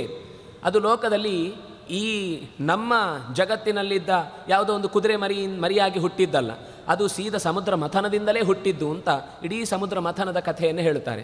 ಆ ಸಮುದ್ರದ ಮಥನದ ಕಥೆಯಲ್ಲಿ ನಿಮಗೆ ಹೆಚ್ಚಿನ ಅಂಶ ಗೊತ್ತಿದೆ, ನಾನು ಅದನ್ನು ಬಹಳ ಸಂಕ್ಷೇಪವಾಗಿ ಮುಟ್ತಾ ಹೋಗ್ತೇನೆ. ದೇವತೆಗಳು ದೈತ್ಯರು ಇಬ್ಬರೂ, ಅಂದರೆ ದೇವತೆಗಳು ಮೊದಲು ಕೇಳಿಕೊಳ್ತಾರೆ, ಸಂಪತ್ತೆಲ್ಲ ನಾಶ ಆಗಿದೆ, ಮರಳಿ ಹುಟ್ಟಬೇಕು ಅಂತಂದಾಗ, ಮಥನ ಮಾಡಿ ಅಂದಾಗ, ನಮ್ಮೊಬ್ಬರ ಹತ್ರೇ ಸಾಧ್ಯ ಇಲ್ಲ, ನಾವು ಇರುವುದೇ 9 ಕೋಟಿ ಜನ. ನಮಗೆ ಇವತ್ತು ಸ್ವಲ್ಪ ಜಾಸ್ತಿ ಆಗಿದೆ, ಭಾರತದ ಜನಸಂಖ್ಯೆ ಹಾಗೆ 33 ಕೋಟಿ ಆಗಿದೆ. ಆದರೆ ಶಾಸ್ತ್ರ ಪ್ರಕಾರ ಇರುವುದು 9 ಕೋಟ್ಯೋ ಹಿ ದೇವಾನಾಂ. ತ್ರಿವಿಕ್ರಮ ಪಂಡಿತಾಚಾರ್ಯರು ಉಳಿದ ಎಲ್ಲ ಹಿಂದಿನ ಆಚಾರ್ಯರ ಹತ್ತಿರ ಯೋಚನೆ ಮಾಡಿದ ಕಲಿತ ಎಲ್ಲರೂ ಹೇಳುವಂಥದ್ದು 9 ಕೋಟಿ ದೇವತೆಗಳು ಅಂತ. ಇಷ್ಟು ಜನ ಸಾಕಾಗುವುದಿಲ್ಲ ಈ ಮಥನ ಮಾಡಲಿಕ್ಕೆ. ದೈತ್ಯರನ್ನು ಮಾತಾಡಿಸಿ, ಅಯ್ಯಯ್ಯೋ ಶತ್ರುಗಳವರು, ಅವರನ್ನು ಹೋಗಿ ಕೇಳಿ ನಮ್ಮ ಕೆಲಸಕ್ಕೆ ಸಹಾಯ ಕೇಳುವುದಾ? ಅದೆಲ್ಲ ಸಾಧ್ಯವೇ ಇಲ್ಲ. ಹಾಗಲ್ಲಪ್ಪ, ಲೋಕಕ್ಕೆ ಉಪಯೋಗ ಆಗುವ ಒಂದು ದೊಡ್ಡ ಜವಾಬ್ದಾರಿಯನ್ನು ನಾವು ತೆಗೆದುಕೊಳ್ಳುವಾಗ ದುಷ್ಟರು ಅಂತ ಇದ್ದರೂ ಕೂಡ ಅವರ ಶಕ್ತಿ ವ್ಯರ್ಥ ಆಗಬಾರ್ದು. ಅವರು ಕೆಟ್ಟದಕ್ಕೆ ಬಳಸ್ತಾರೆ, ಅದನ್ನೇ ಅವನು ನಾವು ಮನವೊಲಿಸಿ ನಮ್ಮ ಕೆಲಸಕ್ಕೆ ಅವರನ್ನು ಸೇರಿಸಿಕೊಳ್ಬೇಕು. ಅರಯೋಪಿ ಹಿ ಸಂಧೇಯಾ ಸತಿ ಕಾರ್ಯಾರ್ಥ ಗೌರವೇ. ಶತ್ರುಗಳಾಗಿದ್ದರೂ ಕೂಡ ಒಂದು ದೊಡ್ಡ ಕಾರ್ಯದ ಸಿದ್ಧಿಗೋಸ್ಕರವಾಗಿ ಅವರನ್ನು ಮಿತ್ರತ್ವವನ್ನು ಸಹಾಯ ಪಡೆದುಕೊಂಡು ಆಮೇಲೆ ಎಲ್ಲಿ ತನಕ ಅವರ ಉಪಯೋಗ ಬೇಕೋ ಅಷ್ಟು ಪಡ್ಕೊಂಡು ಸಮಾಜಕ್ಕೆ ಮತ್ತೆ ತೊಂದರೆ ಆಗುತ್ತೆ ಅಂತ ಅವರನ್ನು ದೂರ ಇಡಬೇಕು. ಹೀಗೆ ಸಮಾಜದಲ್ಲಿ ನಾವು ಇದೊಂದು ಕಲಿಬೇಕಾದ ಪಾಠ. ಒಂದು ದೊಡ್ಡ ಸಂಸ್ಥೆ ನಡೆಸುವಾಗ ವಿರೋಧಿಸುವವರು ಇರ್ತಾರೆ, ಸಹಾಯ ಮಾಡುವವರು ಇರ್ತಾರೆ. ನಾವು ವಿರೋಧಿಸುವವರು ಅಂತ ಹೇಳಿ 100ಕ್ಕೆ 100 ಪಕ್ಕಕ್ಕೆ ತಳ್ಳಿಬಿಟ್ರೆ ಅವರು ತುಂಬ ದೊಡ್ಡ ಅಡ್ಡಗಾಲ ಹಾಕ್ತಾರೆ. ಅವರು ನಾವು ಕರೆದು ಮಾತಾಡಿಸಿ ಅವರು ಯಾವುದರಲ್ಲಿ ಹೆಚ್ಚು ಪರಿಣಿತರೋ ಅಂಥ ಸಹಾಯವನ್ನು ಅವರಂತ ತಗೊಳ್ಳುವ ಹಾಗೆ ಮಾಡ್ತಾ, ನೀವು ನಮಗೆ ಬೇಕಾದವರು ಅಂತ ತೋರಿಸಿಕೊಟ್ರೆ ಅವರು ಅಪಾಯ ಮಾಡೋದು ಕಮ್ಮಿ ಮಾಡ್ತಾರೆ. ಇದೆಲ್ಲ ಸಮಾಜದಲ್ಲಿ ಹೇಗೆ ಇರಬೇಕು ಅಂತ ನಮಗೆ ಪುರಾಣದ ಮಾಹಿತಿಯಲ್ಲೇ ಸಿಗುವಂತಹ ಮಾತುಗಳು. ಹಾಗೆ ಅಂಥೇಳಿ ಅವರು ಎಲ್ಲದಕ್ಕೂ ನಾವು ಜೈ ಜೈ ಅಂತ ರಾಮಾಯ ಸ್ವಸ್ತಿ ರಾವಣಾಯ ಸ್ವಸ್ತಿ ಅಲ್ಲ, ಅದು ತಪ್ಪೆ. ಆದರೆ ಯಾವ ಸಂದರ್ಭದಲ್ಲಿ ನಮ್ಮ ಸ್ವಾರ್ಥಕ್ಕೋಸ್ಕರ ಕೆಟ್ಟವರ ಸಂಧಾನ ಮಾಡುವುದಲ್ಲ, ಜಗತ್ತಿನ ಒಳಿತಿಗೋಸ್ಕರ. ಯಾಕೆಂದರೆ ಅಯೋಗ್ಯ ಪುರುಷೋ ನಾಸ್ತಿ ಯೋಜಕಸ್ತತ್ರ ದುರ್ಲಭ ಅಂತ ಮಾತು. ಜಗತ್ತಿನಲ್ಲಿ ಸೃಷ್ಟಿಯಾದ ಯಾವುದೂ ವಸ್ತು ವ್ಯರ್ಥ ಅಲ್ಲ, ಅದನ್ನು ಎಲ್ಲಿ ಬಳಸಬೇಕು ಅಂತ ನಮ್ಗೆ ಗೊತ್ತಿರಬೇಕು. ನಾವು ನಾಚಿಕೆ ಮುಳ್ಳು ಅಂತ ಅದು ಚುಚ್ಚತ್ತೆ, ಅದು ಕಳೆಯ ರೀತಿ ಬೆಳೆಯುತ್ತೆ ಅಂತ ನಾವು ಬಿಸಾಕಬಹುದು. ಆದರೆ ಅದೇ ಒಬ್ಬ ಆಯುರ್ವೇದದವನಿಗೆ ಸಿಕ್ಕಿದರೆ ಅದು ತುಂಬ ದೊಡ್ಡ ಮನುಷ್ಯನ ಆರೋಗ್ಯಕ್ಕೆ ಬೇಕಾದ ಮೆಡಿಸಿನ್ ಅಂತ ಗೊತ್ತಾಗಿ ಅದನ್ನು ಉಪಯೋಗಿಸಿಕೊಳ್ತಾನೆ. ಎಲ್ಲಿ ಬಳಸಬೇಕು ಅಂತ ಗೊತ್ತಿದ್ದರೆ ಪ್ರತಿಯೊಂದು ವಸ್ತುವಿನಿಂದಲೂ ಉಪಯೋಗ ಪಡೀಲಿಕ್ಕಾಗತ್ತೆ. ಈಗ ಈ ದೈತ್ಯರನ್ನು ಉಪಯೋಗಿಸಬೇಕಾದ ಕಾಲ ಬಂದಿದೆ. ಅವರು ತುಂಬ ಶಕ್ತಿವಂತರು, ಸಮುದ್ರ ಮಥನ ನಿಮ್ಮಿಂದ ಮಾಡಲಿಕ್ಕೆ ಸಾಧ್ಯ ಇಲ್ಲ, ಹಾಗಾಗಿ ನೀವು ಮಾಡಿಯೇ ಮಾಡಬೇಕು ಅಂತ ಹೇಳಿದ ಮೇಲೆ ಮಥನಕ್ಕೆ ಒಪ್ಪಿಕೊಳ್ತಾರೆ. ಸರಿ, ಮೆಟೀರಿಯಲ್ಸ್ ಬೇಕಲ್ವಾ, ಸಾಧನೆಗಳು ಬೇಕಲ್ವಾ, ಅದಕ್ಕೆ ಸರಿ ಮಂದರ ಪರ್ವತವನ್ನು ಇಟ್ಟುಕೊಳ್ಳಿ, ಕಡೀಲಿಕ್ಕೆ ಹಗ್ಗ ಬೇಕಲ್ವಾ. ಅಷ್ಟೊತ್ತಿಗೆ ವಾಸುಕಿಯನ್ನು ಬಂದು ಕೇಳಿದಾಗ ನಮ್ಮ ಶಾಪವನ್ನು ಪರಿಹರಿಸಿಕೊಳ್ಳಿಕ್ಕೆ ಇದು ಒಂದು ಒಳ್ಳೆಯ ದೇವತೆಗಳಿಗೆ ಸಹಾಯ ಮಾಡಿದರೆ ನಮಗೇನಾದರೂ ಮುಂದೆ ಉಪಯೋಗ ಆಗುತ್ತೆ ಅನ್ನೋದೊಂದು ಅವನ ಮನಸ್ಸಲ್ಲಿ ಇರುತ್ತೆ. ಆದರೆ ಅದನ್ನು ಬಾಯಿಬಿಟ್ಟು ಕೇಳಿ ಹೇಳಿ ಏನೂ ಮಾಡುವುದಿಲ್ಲ, ದುಃಖದಲ್ಲೇ ಇರ್ತಾನೆ. ಒಪ್ಪಿಕೊಂಡು ದೇವತೆಗಳ ಕೆಲಸಕ್ಕೆ ಹೀಗಾದರೂ ನಮ್ಮ ಉಪಯೋಗ ಆಗಲಿ ಅಂತ ಯೋಚಿಸಿ ಒಪ್ಪಿಕೊಂಡು ಮಥನ ಆಗುತ್ತೆ. ಮಥನ ಆಗುವಾಗ ಅದು ಜಾರತ್ತೆ, ಮತ್ತು ಕೂರ್ಮರೂಪನ ಅವತಾರ ಆಗಿ ಮತ್ತೆ ಅದನ್ನು ಎತ್ತಿ ಹಿಡಿದು ಪರ್ವತದಲ್ಲಿ, ವಾಸುಕಿಯಲ್ಲಿ, ದೇವತೆಗಳಲ್ಲಿ, ದೈತ್ಯರಲ್ಲಿ, ಕೆಳಗೆ ಕೂರ್ಮನಾಗಿ ಎಲ್ಲ ರೂಪದಲ್ಲೂ ಭಗವಂತ ಒಂದೊಂದು ಶಕ್ತಿಯನ್ನು ಇರಿಸಿ ಸಮುದ್ರ ಮಥನ ಆಗುತ್ತೆ. ಆಗುವಾಗ ಒಂದೊಂದೇ ವಸ್ತುಗಳು ಬರ್ತಾವೆ. ಅಲ್ಲಿ ಚಂದ್ರ ಬರ್ತಾನೆ, ಅಪ್ಸರೆಯರು ಬರ್ತಾರೆ. ಮೊದಲು ಬರುವಂತಹದ್ದು ವಿಷ. ವಿಷ ಬಂದ ಮೇಲೆ ಸ್ವಲ್ಪ ಸಂಪತ್ತು ಬರುತ್ತೆ. ಸಂಪತ್ತು ಬಂದ ಮೇಲೆ ಮದ್ಯ ಬರುತ್ತೆ. ಮದ್ಯ ಬಂದ ಮೇಲೆ ಅಪ್ಸರೆಯರು, ಚಂದ್ರ, ಉಚ್ಚೈಶ್ರವಸ್ಸು, ಐರಾವತ, ಆಮೇಲೆ ಲಕ್ಷ್ಮಿ ಬರ್ತಾಳೆ. ಇನ್ನೂ ಮಥನ ಮಾಡ್ತಾ ಮಾಡ್ತಾ ಹೋದಾಗ ಕೊನೆಗೆ ಅಮೃತ ಬರುತ್ತೆ. ಇದಿಷ್ಟು ನಡೆಯುವ ಪ್ರಕ್ರಿಯೆ. ಇದು ವಸ್ತುತಃ ಏಳು ನಾರಾಯಣನೇ ನಾವು ಬೆಳಿಗ್ಗೆ ಎದ್ದು ಹೇಳುತ್ತೇವೆ. ಆದರೆ ಎದ್ದಾಗಿ ಹೋಗಿದೆ, ಇನ್ನೇನು ಹೇಳುವುದು? ಸಮುದ್ರ ಮಥನವ ಮಾಡು, ಮಥನ ಆಗಿ ಹೋಗಿದೆ. ಇದು ನಮ್ಮೊಳಗೆ ಆಗಬೇಕಾದ ಮಥನ. ದಾಸರು ಹೇಳಿದು ನಮ್ಮೊಳಗಿನ ಮಥನವನ್ನು. ಅಲ್ಲಿ ಹೇಗೆ ಸಮುದ್ರ ಮಥನ ಆಯಿತು ಹಾಗೆ ಇಲ್ಲೂ ಕೂಡ ಶಾಸ್ತ್ರದ ಸಮುದ್ರದ ಮಥನ ಆಗಬೇಕು. ಅದಕ್ಕೆ ಮನಸ್ಸು ಅನ್ನುವ ಚಾಟಿಯನ್ನು ಹಿಡಿದು ಎಳಿಬೇಕು. ಅಂದರೆ ಅದಕ್ಕೆ ಮಂದರ ಮನಸ್ಸು, ಚಾಟಿ ಅಂದರೆ ಶಾಸ್ತ್ರದ ಯುಕ್ತಿಯುಕ್ತವಾದ ಚಿಂತನೆಗಳು. ಎಳೆಯುವಾಗ ಒಳ್ಳೆಯ ಆಲೋಚನೆಗಳಾಗಿ ದೈತ್ಯರಿರ್ತಾರೆ, ದೇವತೆಗಳಿರ್ತಾರೆ, ಕೆಟ್ಟ ಆಲೋಚನೆಗಳಾಗಿ ದೈತ್ಯರು ಇರ್ತಾರೆ. ಅದು ಸರಿನೋ ಇದು ಸರಿನೋ ಅಂತ ಎರಡೂ ಕಡೆ ಮಥನ ಆಗುವಾಗ ಮೊದಲು ಬರೋದು ವಿಷನೇ. ಸಂದೇಹದ ವಿಷ ಬಂದು ಈ ಶಾಸ್ತ್ರವೂ ಬೇಡ, ಪುರಾಣವೂ ಬೇಡ. ಅಲ್ಲಿ ನೋಡಿದರೆ ಶಿವನನ್ನೇ ಸರ್ವೋತ್ತಮ ಅಂತ ಹೇಳ್ತಾರೆ, ಇಲ್ಲಿ ದುರ್ಗೆ ಅಂತ ಹೇಳ್ತಾರೆ, ಇಲ್ಲಿ ಗಣಪತಿ ಅಂತ ಹೇಳ್ತಾರೆ, ಇಲ್ಲಿ ಸೂರ್ಯ ಅಂತ ಹೇಳ್ತಾರೆ, ಇಲ್ಲಿ ಅದು ಹೇಳ್ತಾರೆ. ಈ ಒಟ್ಟು ಏನೇನೋ ಒಟ್ಟು ಗೋಜಲು ಗೊಂದಲಮಯ, ಇಂಥದ್ದನ್ನು ಓದುವುದೇ ಬೇಡ ಅಂತ ಪುಸ್ತಕವನ್ನು ಮಡಚಿಟ್ಟು ನಾವು ಅದರಲ್ಲಿ ಏನು ಹೇಳಿರಬಹುದು ಅಂತನ್ನುವ ಕುತೂಹಲಕ್ಕೂ ಓದದೆ ಯಾರೋ ವಿದೇಶದ ಕನ್ನಡಕ್ಕೆ ಇಟ್ಕೊಂಡು ನೋಡಿ ಮಾತಾಡಿದವರು ಇದೆಲ್ಲೇ ಫಿಕ್ಟಿಷಿಯಸ್ ಅಂತ ಹೇಳಿದ ತಕ್ಷಣ ನಾವು ಅದನ್ನು ಓದದೇ ನಿರಾಕರಣೆ ಮಾಡಿ ಆಯಿತು. ಇದೇ ವಿಷ. ಆದರೂ ಕೆಲವರು ಬಿಡಲಿಲ್ಲ ಅಂತ ಇಟ್ಕೊಳ್ಳಿ, ಮತ್ತೂ ಮಥನ ಮಾಡಿದ್ರು ಅಂತ ಇಟ್ಕೊಳ್ಳಿ, ಅವರಿಗೆ ನೆಕ್ಸ್ಟ್ ಒಂದೊಂದೇ ವಸ್ತು ಬರಲಿಕ್ಕೆ ಶುರುವಾಗುತ್ತೆ, ಸಂಪತ್ತು ಬರುತ್ತೆ. ಚೂರು ಓದಿದಾಗ ಕೆಲವೆಲ್ಲ ಅಪೂರ್ವ ಸಂಗತಿ, ನಮ್ಮ ಪ್ರಾಚೀನ ಸಂಸ್ಕೃತಿಯಲ್ಲಿ ಇಂಥ ಸಂಗತಿಗಳನ್ನು ಮಾತಾಡಿದ್ದಾರೆ ಅಂತ ಗೊತ್ತಾಗುತ್ತೆ. ಹಾಗೆ ಗೊತ್ತಾಗಿ ನಿಧಾನಕ್ಕೆ ಹೋದಾಗ ಸಂಪತ್ತು ಬರುತ್ತೆ. ಸಂಪತ್ತು ಬಂದ ಮೇಲೆ ಅವನನ್ನೇ ನೀವೇ ಇಂದ್ರ ಚಂದ್ರ ಅಂತ ಹೇಳುವ ಉಧೋ ಉಧೋ ಅಂತ ಅವನ ಬೆಂಬಲಿಸಿ ಬರುವ ಒಂದಿಷ್ಟು ಮನಸ್ಕರಿರ್ತಾರೆ. ಅಂದರೆ ಅಪ್ಸರೆಯರು ಹುಡ್ತಾರೆ ಅಂದರೆ ಅವನ ಹಿಂದೆ ಹೆಣ್ಣುಮಕ್ಕಳು ಬರಬಹುದು ಮಾತಾಡಿಕೊಂಡು, ಅವನಿಗೆ ಭಕ್ತರು ಹುಟ್ಟಿಕೊಳ್ಬೋದು. ಎಲ್ಲ ಅಂಬಾರಿ ಮಾಡಲಿಕ್ಕೋಸ್ಕರ ಅವನನ್ನು ದೊಡ್ಡ ಆನೆ ಮೇಲೆ ಕೊಂಡು ಹೋಗಲಿಕ್ಕೆ ಆಗ ವಾಹನ ಇದ್ದದ್ದು ಆನೆ, ಕುದುರೆ, ಎತ್ತಿನ ಗಾಡಿ. ಅದರಿಂದ ಅದನ್ನು ಹುಟ್ಟಿತು ಅಂತ ಹೇಳಿದ್ರು. ಇಲ್ಲಾಂದರೆ ಈಗ ರೋಲ್ಸ್ ರಾಯ್ ಹುಟ್ಟಿತ್ತು ಅಂತ ಹೇಳ್ತಿದ್ರು ಅಷ್ಟೇ. ಆದರೆ ಆ ಕಾಲದಲ್ಲಿ ಇದ್ದ ವಾಹನಕ್ಕೆ ಬಳಸ್ತಾ ಇದ್ದ ಪದಾರ್ಥಗಳೇ ಒಂದೋ ಎತ್ತು, ಒಂದೋ ಕುದುರೆ, ಒಂದೋ ಆನೆ. ಆನೆ ಅನ್ನೋದು ತುಂಬ ಗಂಭೀರವಾದ ವೈಭವವನ್ನು ತೋರಿಸ್ಲಿಕ್ಕೋಸ್ಕರ ಅಷ್ಟೇ. ಹೀಗೆ ವಾಹನಗಳು ಹುಟ್ಟಿದವು. ಓದುವವನಿಗೂ ಶಾಸ್ತ್ರಾಧ್ಯಯನ ಮಾಡುವವನಿಗೂ ಸಂಪತ್ತು ಹುಟ್ಟುತ್ತಾ ಜೊತೆಗೆ ಆಭರಣ ಹುಟ್ಟತ್ತೆ, ಸಂಪತ್ತು ಹುಟ್ಟತ್ತೆ, ಬೆನ್ನ ಹಿಂದೆ ಹಿಂಬಾಲಿಸುವವರು ಬರ್ತಾರೆ, ನಿಧಾನಕ್ಕೆ ಮದ್ಯವೂ ಹುಟ್ಟತ್ತೆ. ನನ್ನಷ್ಟು ಓದಿದವರು ಯಾರಿದ್ದಾರೆ? ನನ್ನಷ್ಟು ದೊಡ್ಡ ಆಚಾರವಂತ ಯಾರಿದ್ದಾರೆ? ನಾನು ಈ ಪೀಠದ ಮೇಲೆ ಕೂತಿದ್ದೇನೆ ಅಂದರೆ ಸರ್ವಜ್ಞ, ಎಲ್ಲರೂ ನಾನು ಹೇಳಿದ ಮಾತು ಕೇಳಬೇಕು, ನಾನು ಹೇಳಿದ್ದು ಕೇಳದೇ ಇದ್ದರೆ ಅವರನ್ನು ನನ್ನಿಂದ ದೂರ ಮಾಡಬೇಕು, ಅಥವಾ ಇನ್ನೇನೋ ಅವರ ಮೇಲೆ ಅಹಂಕಾರದ ಭಾವದಿಂದ ದರ್ಪವನ್ನು ಸಾಧಿಸುವುದು ನಡೆಯುತ್ತೆ. ಆಗಲೂ ದರ್ಪ ಬರದೆ ಮತ್ತೂ ಮಥನ ಮುಂದುವರೆದ್ರೆ ಕೆಲವರದ್ದು ಅಲ್ಲಲ್ಲೇ ನಿಂತು ಹೋಗುತ್ತೆ. ಆಭರಣ ಸಿಕ್ಕಿದ ಮೇಲೆ ಓದೋದು ನಿಂತಿತು ಅಂದರೆ ಅಲ್ಲಿಗೆ ಅವನ ಸ್ಟಾಪ್ ಅಧ್ಯಯನ. ಅಮೃತ ಬರಬೇಕು ಅಂದರೆ ಇನ್ನೂ ಮಥನ ಮಾಡಬೇಕು. ದೇವತೆಗಳು ಬಿಡಲಿಲ್ಲ, ಮಥನ ಮುಂದುವರಿಯಿತು. ಲಕ್ಷ್ಮಿ ಬಂದಳು, ಶಾಸ್ತ್ರದ ವೇದವಿದ್ಯೆ ಬಂತು. ವೇದವಿದ್ಯೆ ಬಂದರೂ ಕೂಡ ಅದು ತಪ್ಪಾಗಿ ಅರ್ಥ ಆಯಿತು ಅಂತಂದರೆ ಮತ್ತೆ ಅಧ್ವಾನವೇ. ಅದು ನಾರಾಯಣನಿಗೆ ಹೋಗಿ ಮದುವೆ ಮಾಡಿ ಕೊಟ್ಟರೆ ಮಾತ್ರ ವೇದದ ವಿದ್ಯೆ ಸತ್ಯವಾದ ತಿಳುವಳಿಕೆ ಬರುತ್ತೆ. ಇಲ್ಲ ಲಕ್ಷ್ಮಿಯನ್ನು ನಾವು ಸಂಪತ್ತನ್ನು ದುರುಪಯೋಗ ಪಡಿಸಿಕೊಂಡೆವು ಅಂತಂದರೆ ಮತ್ತೆ ಅದು ಅಧಪಾತಕ್ಕೆ ಕಾರಣ ಆಗುತ್ತೆ. ಹಾಗಾಗಿ ನಾರಾಯಣನಿಗೆ ಮುಟ್ಟಿಸಬೇಕಾದ ಜವಾಬ್ದಾರಿ ದೇವತೆಗಳು ಮಾಡಿಬಿಟ್ರು, ಬಚಾವಾದರು. ನಾವು ಮತ್ತೂ ಮುಂದುವರಿಸ್ತಾ ಹೋದರೆ ಅಮೃತ ಹುಟ್ಟತ್ತೆ. ಹಾಗೆ ಅಮೃತ ಹುಟ್ಟಿದಾಗಲೂ ಅದು ನಮ್ಮ ಕೈಗೆ ಸಿಗದ ಹಾಗೆ ಮಾಡುವಂತಹ ದೈತ್ಯರು ಇದ್ದೇ ಇರ್ತಾರೆ. ನಾವು ಆಗಲೂ ತುಂಬ ಸಿದ್ಧಿ ಎಲ್ಲ ಒದಗಿ ಬಂದಾಗ ನಮಗೆ ಏನು ಹೇಳಿದೆವೋ ಅದು ಆಯಿತು, ಮುಂದೆ ಏನಾಗುತ್ತೆ ಗೊತ್ತಾಯಿತು, ಯಾರೋ ಏನು ಕೇಳಿದ್ರು ಅದನ್ನು ಒದಗಿಸಿದೆವು ಅನ್ನುವ ಸಣ್ಣ ಪುಟ್ಟ ಸಿದ್ಧಿಗಳು ಬರ್ತಾ ಇರುತ್ತೆ. ಈ ತಾಯಿ ಮಗು ಅಳ್ತಾ ಇದ್ದರೆ ಒಂದೇ ಕ್ಷಣಕ್ಕೆ ಬರಲ್ಲ. ಪಕ್ಕದಲ್ಲಿದ್ದವರು ಏನೋ ಒಂದು ಆಟದ ಸಾಮಾನು ಕೊಡ್ತಾರೆ, ಅಷ್ಟೇ ಕೊಟ್ಟಾಗ ಮಗು ಅಳು ನಿಲ್ಲಿಸಿದು ಅಂದರೆ ತಾಯಿ ಬರುವುದಿಲ್ಲ, ಮತ್ತೂ ಹಠ ಮಾಡುತ್ತೆ. ಅವ್ರು ಎತ್ಕೊಂಡು ಇನ್ನೇನೋ ಸ್ವಲ್ಪ ಅಷ್ಟು ಲಾಲನೆ ಮಾಡ್ತಾರೆ, ಆದರೂ ಅದು ಅಳು ನಿಲ್ಲಿಸಲಿಲ್ಲ. ಮತ್ತೂ ಏನೋ ಅದಕ್ಕೆ ತಿನ್ನಲಿಕ್ಕೆ ಕೊಡ್ತಾರೆ, ಆದರೂ ಅಳು ನಿಲ್ಲಿಸಲಿಲ್ಲ. ಇನ್ನೇನೋ ಒಂದು ಅದಕ್ಕೆ ಒದಗಿಸ್ತಾರೆ. ಏನು ಮಾಡಿದರೂ ನಿಲ್ಲಿಸದೇ ಇದ್ದಾಗ ಮಾತ್ರ ಕೊನೆಗೆ ತಾಯಿ ಬರ್ತಾಳೆ. ಮಧ್ಯದಲ್ಲಿ ಸಿಕ್ಕಿದ ಪದಾರ್ಥಗಳಲ್ಲೇ ಮಗು ಅಳು ನಿಲ್ಲಿಸಿತು ಅಂದರೆ, ರೆಚ್ಚೆ ಹಿಡಿಯುವುದು ಮರಿಯಿತು ಅಂತಂದರೆ ತಾಯಿ ತನ್ನ ಕೆಲಸದಲ್ಲಿ ಮುಂದುವರಿತಾಳೆ. ಮಗುವಿಗೆ ಅಷ್ಟೇ ತಾಯಿಯ ಅಪ್ಪುಗೆ ಅನ್ನೋದು ಸಿಗುವುದೇ ಸಾಧ್ಯ ಇಲ್ಲ. ಹಾಗೆ ರಕ್ಷತೀತ್ಯವ ವಿಶ್ವಾಸ ತದೀಯೋಹಮಿತಿ ಸ್ಮೃತಿ ಶರಣಾಗತಿರೇಷಾ ಸ್ಯಾತ್ ವಿಷ್ಣು ಮೋಕ್ಷಪ್ರದಾಯಿನಿ ಅಂತ ರೆಚ್ಚೆ ಹಿಡಿದು ತಾಯಿ ಬರುವ ತನಕವೋ ಮಗು ಹೇಗೆ ಹಠ ಬಿಡದೆ ಕೂಗತ್ತೋ ಅಳುತ್ತೋ ಹಾಗೆ ನಾವು ದೇವರನ್ನು ನೀನು ಬರುವ ತನಕವೂ ನಿನ್ನನ್ನು ಬಿಡಲ್ಲ ಅಂತ ಯೋಚನೆ ಮಾಡಿದರೆ ಮಾತ್ರ ದೇವರು ಬರ್ತಾನೆ. ಅಲ್ಲಿಯ ತನಕ ನಾವು ಹಠ ಹಿಡಿಯುವುದೇ ಇಲ್ಲ. ಅದರಿಂದಾಗಿ ಮಧ್ಯದಲ್ಲಿ ಏನೋ 4 ಸುತ್ತು ಹಾಕಿದ ತಕ್ಷಣ ಒಳ್ಳೆಯ ಗಂಡ ಸಿಕ್ಕಿದ ಅಥವಾ ಒಳ್ಳೆಯ ಹೆಂಡತಿ ಸಿಕ್ಕಿದ್ಲು, ಅವತ್ತಿಂದ ದೇವಸ್ಥಾನದ ಅಡ್ರೆಸ್ ಮರ್ತೋಗ್ಬಿಡುತ್ತೆ. ಅಲ್ಲಿಯ ತನಕ ಏನು ಭಕ್ತಿ, ಏನು ದೀಪ ಹಚ್ಚುವುದು, ಏನು ಸುತ್ತಾಟ, ಏನು ಹೆಜ್ಜೆ ನಮಸ್ಕಾರಗಳು, ಆಮೇಲೆ ನಾಪತ್ತೆ. ಮತ್ತೆ ಕಷ್ಟ ಬಂದಾಗಲೇ ದೇವರು ನೆನಪಾಗೋದು. ಅಲ್ಲಿ ತನಕ ಇಲ್ಲ. ಹಾಗಲ್ಲದೆ ಮಥನವನ್ನು ಯಾರು ಮುಂದುವರಿಸ್ತಾನೋ ಅವನಿಗೆ ಅಮೃತ ಸಿಗುತ್ತೆ. ಈ ಅಮೃತ ಸಿಗುವಾಗ ಒಂದು ಅನರ್ಥ ನಡೆಯುತ್ತೆ. ಅಲ್ಲಿ ದೈತ್ಯ ಒಬ್ಬ ದೇವತೆಗಳ ರೂಪವನ್ನು ತೆಗೆದುಕೊಂಡು ಬಂದು ಸ್ವೀಕರಿಸ್ತಾನೆ. ಯಾಕೆಂದರೆ ಆ ಅಮೃತ ಸಿಕ್ಕಿದಾಗ ದೈತ್ಯರು ಅಪಹಾರ ಮಾಡಿದಾಗ ಮೋಹಿನಿಯ ರೂಪದಿಂದ ಮತ್ತೆ ಭಗವಂತನೇ ಅಲ್ಲಿಯ ತನಕ ಕೇಳದ, ನೋಡದ, ಕಾಣದ ಅಪೂರ್ವವಾದ ರೂಪವನ್ನು ತೊಟ್ಟ ಹೆಣ್ಣನ್ನು ನೋಡಿ ಮೈ ಮರೆತು ಇವಳ ಕೈಯಿಂದ ಬಡಿಸಿಕೊಂಡ್ರೆ ಏನು ಆನಂದ ಅಂತ ಅಮೃತವನ್ನು ಆ ಮೋಹಿನಿಯ ಕೈಗೆ ಒಪ್ಪಿಸಿ, ಹೆಸರೇ ಮೋಹಿನಿ, ಎಲ್ಲ ಮೋಹಗೊಳಿಸುವವಳು, ಅವಳ ಕೈಗೆ ಕೊಟ್ಟು ಆನಂದವಾಗಿ ಕಣ್ಣು ಮುಚ್ಚಿ ಕೂತರು.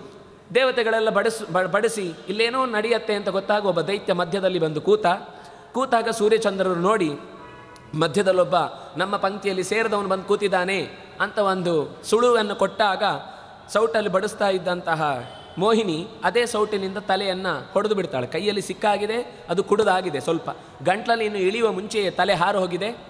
ಆದರೆ ಅಮೃತದ ಪಾನದ ಸ್ಪರ್ಶ ಅದಕ್ಕಿತ್ತು. ಅದರಿಂದಾಗಿ ಅದು 2 ಗ್ರಹಗಳಾಗಿ ವಿಭಾಗ ಆಯಿತು. ಅದು ರಾಹುಕೇತು ಆಯಿತು ಅಂತ ಹೀಗೊಂದು ಕಥೆಯಲ್ಲಿ. ಆಮೇಲೆ ಇವರಿಬ್ಬರಲ್ವ ಚಾಡಿ ಹೇಳಿದ್ದು, ಇವರನ್ನು ನಾವು ಬಿಡಲ್ಲ ಅಂತ ದೇವತೆಗಳನ್ನೇ ಭಗವಂತನನ್ನೇ ಸ್ತೋತ್ರ ಮಾಡಿ ಕೊನೆಗೆ ಗ್ರಹಣದ ಕಾಲದ ಹೊತ್ತಿಗೆ ಈ ಸೂರ್ಯನನ್ನು ಚಂದ್ರನನ್ನು ಹಿಡಿಯುವ ವ್ಯಕ್ತಿಗಳಾಗಿ ನಾವು ಕಾಡ್ತೇವೆ ಅಂತ. ಅದು ಅಲ್ಲೊಂದು ಕತೆ ಬಂತು. ಸೂರ್ಯನಿಗೆ ಬೇಜಾರಾಗಿತ್ತು, ದೇವತೆಗಳಿಗೆ ಸಹಾಯ ಮಾಡಲಿಕ್ಕೆ ಹೋಗಿ ರಾಹುಕೇತುಗಳು ನನ್ನನ್ನು ಹಿಡಿಯುವ ಹಾಗಾಯಿತು ಅಂತ ಸಿಟ್ಟು ಬಂತು ಅಂತ. ಅದಕ್ಕೆ ಅರುಣನ ಕಥೆಯಲ್ಲಿ ಜೋಡಣೆ ಆಯಿತು. ಹೀಗೆ ನಮಗಿಲ್ಲೊಂದು ಸಮಸ್ಯೆ. ಸೂರ್ಯ ಶಾಸ್ತ್ರದಲ್ಲಿ ಗ್ರಹ ಅಂತ, ಚಂದ್ರ ಗ್ರಹ. ನೀವು ಹೇಳ್ತೀರಿ ಇವತ್ತು ವಿಜ್ಞಾನದಲ್ಲಿ ಅದು ನಕ್ಷತ್ರ ಅಂತ. ಗ್ರಹ ಅಂದರೆ ಪ್ಲ್ಯಾನೆಟ್ಟು ಅಂತ ನಮ್ಗೆ ಗೊತ್ತಿರೋದು. ಆದರೆ ಸೂರ್ಯ ಸ್ವತಃ ಬೆಳಗ್ತಾನೆ ಹೊರತು ಅದು ಪ್ಲ್ಯಾನೆಟ್ ಅಲ್ಲ. ಅದರ ಜೊತೆಗೆ ನೀವು ರಾಹುಕೇತು ಅಂತ ಹೇಳಿದ್ರಿ, ರಾಹುಕೇತು ಅಂತ ಒಂದು ಗ್ರಹವೇ ಇಲ್ಲ. ಇದೆಲ್ಲ ದೊಡ್ಡ ಪ್ರಶ್ನೆಗಳು. ಈ ಎಲ್ಲ ಪ್ರಶ್ನೆಗಳನ್ನು ನಾವು ಯೋಚನೆ ಮಾಡಿದರೆ ಇದರ ಮಧ್ಯದಲ್ಲಿ ಉತ್ತರ ಸಿಗ್ತಾ ಹೋಗುತ್ತೆ. ಅದಕ್ಕೆ ಹೆಸರು ಛಾಯಾಗ್ರಹ ಅಂತ. ಛಾಯಾಗ್ರಹ ಅಂದರೆ ಅದು ಈ ಉಳಿದ ಗ್ರಹಗಳಂತೆ ಗಟ್ಟಿಯಾದ ಪದಾರ್ಥ ಇರುವ ಗ್ರಹ ಅಲ್ಲ. ಅದು ನೆರಳಿನ ಗ್ರಹ. ನೆರಳು ಅಂದರೆ ಸೂರ್ಯಚಂದ್ರರು ಕಟ್ಟಾಗುವ ಜಾಗ, ಭೂಮಿ ಸುತ್ತುವಾಗ ಕಟ್ಟಾಗುವ ಒಂದು ಜಾಗ ಇದೆಯಲ್ವ, ಅಲ್ಲಿ ಒಂದು ನೆರಳು ಬೀಳುವಾಗ ಆ ನೆರಳಿನಿಂದ ಒಂದು ಪ್ರಭಾವ ಹೊರಡುತ್ತೆ. ಆ ಪ್ರಭಾವ ಭೂಮಿಯ ಮೇಲೆ ಪ್ರಭಾವ ಬೀರುತ್ತೆ. ಆದ್ದರಿಂದ ಅದಕ್ಕೆ ಗ್ರಹ ಅಂದರು. ಗ್ರಹ ಅಂದರೆ ವಸ್ತು ಅಂತ ಅರ್ಥ ಅಲ್ಲ. ಯಾವುದು ನಮ್ಮ ಮೇಲೆ ಪ್ರಭಾವ ಬೀರುತ್ತೋ ಅದು ಗ್ರಹ. ಗೃಹ್ಯತೆ ಅನೇನ ಇತಿ ಗ್ರಹ. ಸೂರ್ಯನು ಗ್ರಹ ಅಲ್ವಾ, ನಮ್ಮ ಮೇಲೆ ಪ್ರಭಾವ ಇಲ್ವಾ? ಬೆಳಿಗ್ಗೆ ಸ್ವಲ್ಪ ಮೋಡದ ಮರೆಯಲ್ಲಿ ಸಿಕ್ಕಿ ಹಾಕಿಕೊಂಡ ಅಂದರೆ ಸೂರ್ಯ, ನಾವೆಲ್ಲರೂ ಮೂಡೇ ಇಲ್ಲ. ಯಾಕೋ ಪಕ್ಷಿ ಪ್ರಾಣಿ ಎಲ್ಲದರಲ್ಲೂ ಕೂಡ ಚಟುವಟಿಕೆ ಸ್ತಬ್ಧವಾಗುತ್ತೆ. ಯಾಕೋ ಅಸಹಜ ಅಂತ ಅನಿಸುತ್ತೆ, ಯಾವುದಕ್ಕೂ ಆಸಕ್ತಿ ಇಲ್ಲ ಅಂತ ಅನಿಸುತ್ತೆ. ಅದು ಚಂದ್ರನ ಪ್ರಭಾವವೂ ಇದೆ. ಹುಣ್ಣಿಮೆ ಅಮಾವಾಸ್ಯೆಯ ಬಗ್ಗೆ ಮಾತಾಡೋರಿಗೆ ಗೊತ್ತಿರುತ್ತೆ, ಸ್ವಲ್ಪ ಹುಣ್ಣಿಮೆ ಬಂತು ಅಂತ ಅನ್ಸುತ್ತೆ, ಅದಕ್ಕೆ ಹೀಗೆ ಮಾಡ್ತಾರೆ ಅಂತ. ಅಂದರೆ ಸ್ವಲ್ಪ ಮನಸ್ಸು, ಸಮುದ್ರವೇ ಉಬ್ಬರ ಇಳಿತದಿಂದ ಏರು ಇಳಿತಕ್ಕೊಳಗಾಗುತ್ತೆ ಅಂದರೆ ಮನುಷ್ಯನ ಮನಸ್ಸಿನ ತರಂಗಗಳು ಏರಿಳಿಯದೇ ಇರುತ್ತಾ. ಅದರಿಂದಾಗಿ ತುಂಬ ಅನರ್ಥಗಳು ನಡೆಯುವುದು ಅದೇ ಕಾಲದಲ್ಲಿ, ಮನಸ್ಸಿನ ಕಂಟ್ರೋಲ್ ಮಾಡಲಿಕ್ಕಾಗದೆ. ಹಾಗಾಗಿ ಸೂರ್ಯಚಂದ್ರರು ಗ್ರಹ ಅಂದರೆ ನೀವು ಹೇಳಿದ ಪ್ಲ್ಯಾನೆಟ್ ಅನ್ನೋ ಅರ್ಥದಲ್ಲಿ ಶಾಸ್ತ್ರದಲ್ಲಿ ಹೇಳಲಿಲ್ಲ. ಅವರು ಹೇಳೋದು ಗ್ರಹ ಅಂದರೆ ಯಾವುದು ಮನುಷ್ಯನ ಮೇಲೆ ಪ್ರಭಾವ ಬೀರುತ್ತೋ ಅದು ಗ್ರಹ. ಅಲ್ಲ, ನೀವು ಯುರೇನಸ್, ನೆಪ್ಚೂನ್, ಪ್ಲೂಟೋ ಎಲ್ಲ ಹೇಳಲಿಲ್ಲ ಅಂದರೆ ಅಷ್ಟು ಪ್ರಭಾವದ ನಮ್ಮ ಮೇಲೆ ಬೀರಲ್ಲ, ಅದರಿಂದಾಗಿ ಹೇಳಿಲ್ಲ. ಗೊತ್ತಿಲ್ಲ ಅಂತ ಅರ್ಥ ಅಲ್ಲ. ಇದಕ್ಕಿಂತ ಹೆಚ್ಚು ಗ್ರಹಗಳ ಹೆಸರನ್ನು ಜ್ಯೋತಿಷ್ಯ ಗ್ರಂಥಗಳು ಹೇಳ್ತವೆ. ಅದರಿಂದಾಗಿ ಜ್ಯೋತಿಷ್ಯ ಅನ್ನೋದು ತಪ್ಪಲ್ಲ.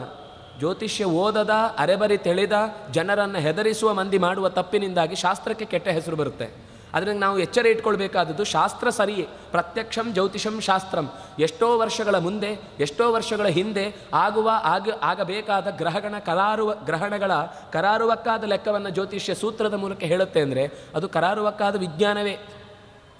ಹೀಗೆ ಆ ಗ್ರಹಗಳ ಸ್ಥಿತಿಗತಿಯನ್ನು ಉಲ್ಲೇಖ ಮಾಡಿ ಅವರೇ ಕೇಳಿಕೊಳ್ತಾರೆ, ಇದು ಕೆಟ್ಟದಲ್ಲಪ್ಪ, ಈ ಗ್ರಹಣ ಕಾಲದಲ್ಲಿ ಯಾರಾದರೂ ಏನಾದರೂ ಒಳ್ಳೆಯ ಕೆಲಸ ಮಾಡಿದರು ಅಂದರೆ ಸಾಮಾನ್ಯ ಸಂದರ್ಭದಲ್ಲಿ ಮಾಡಿದ್ದಕ್ಕಿಂತ ಹೆಚ್ಚು ಫಲ ಇದೆ.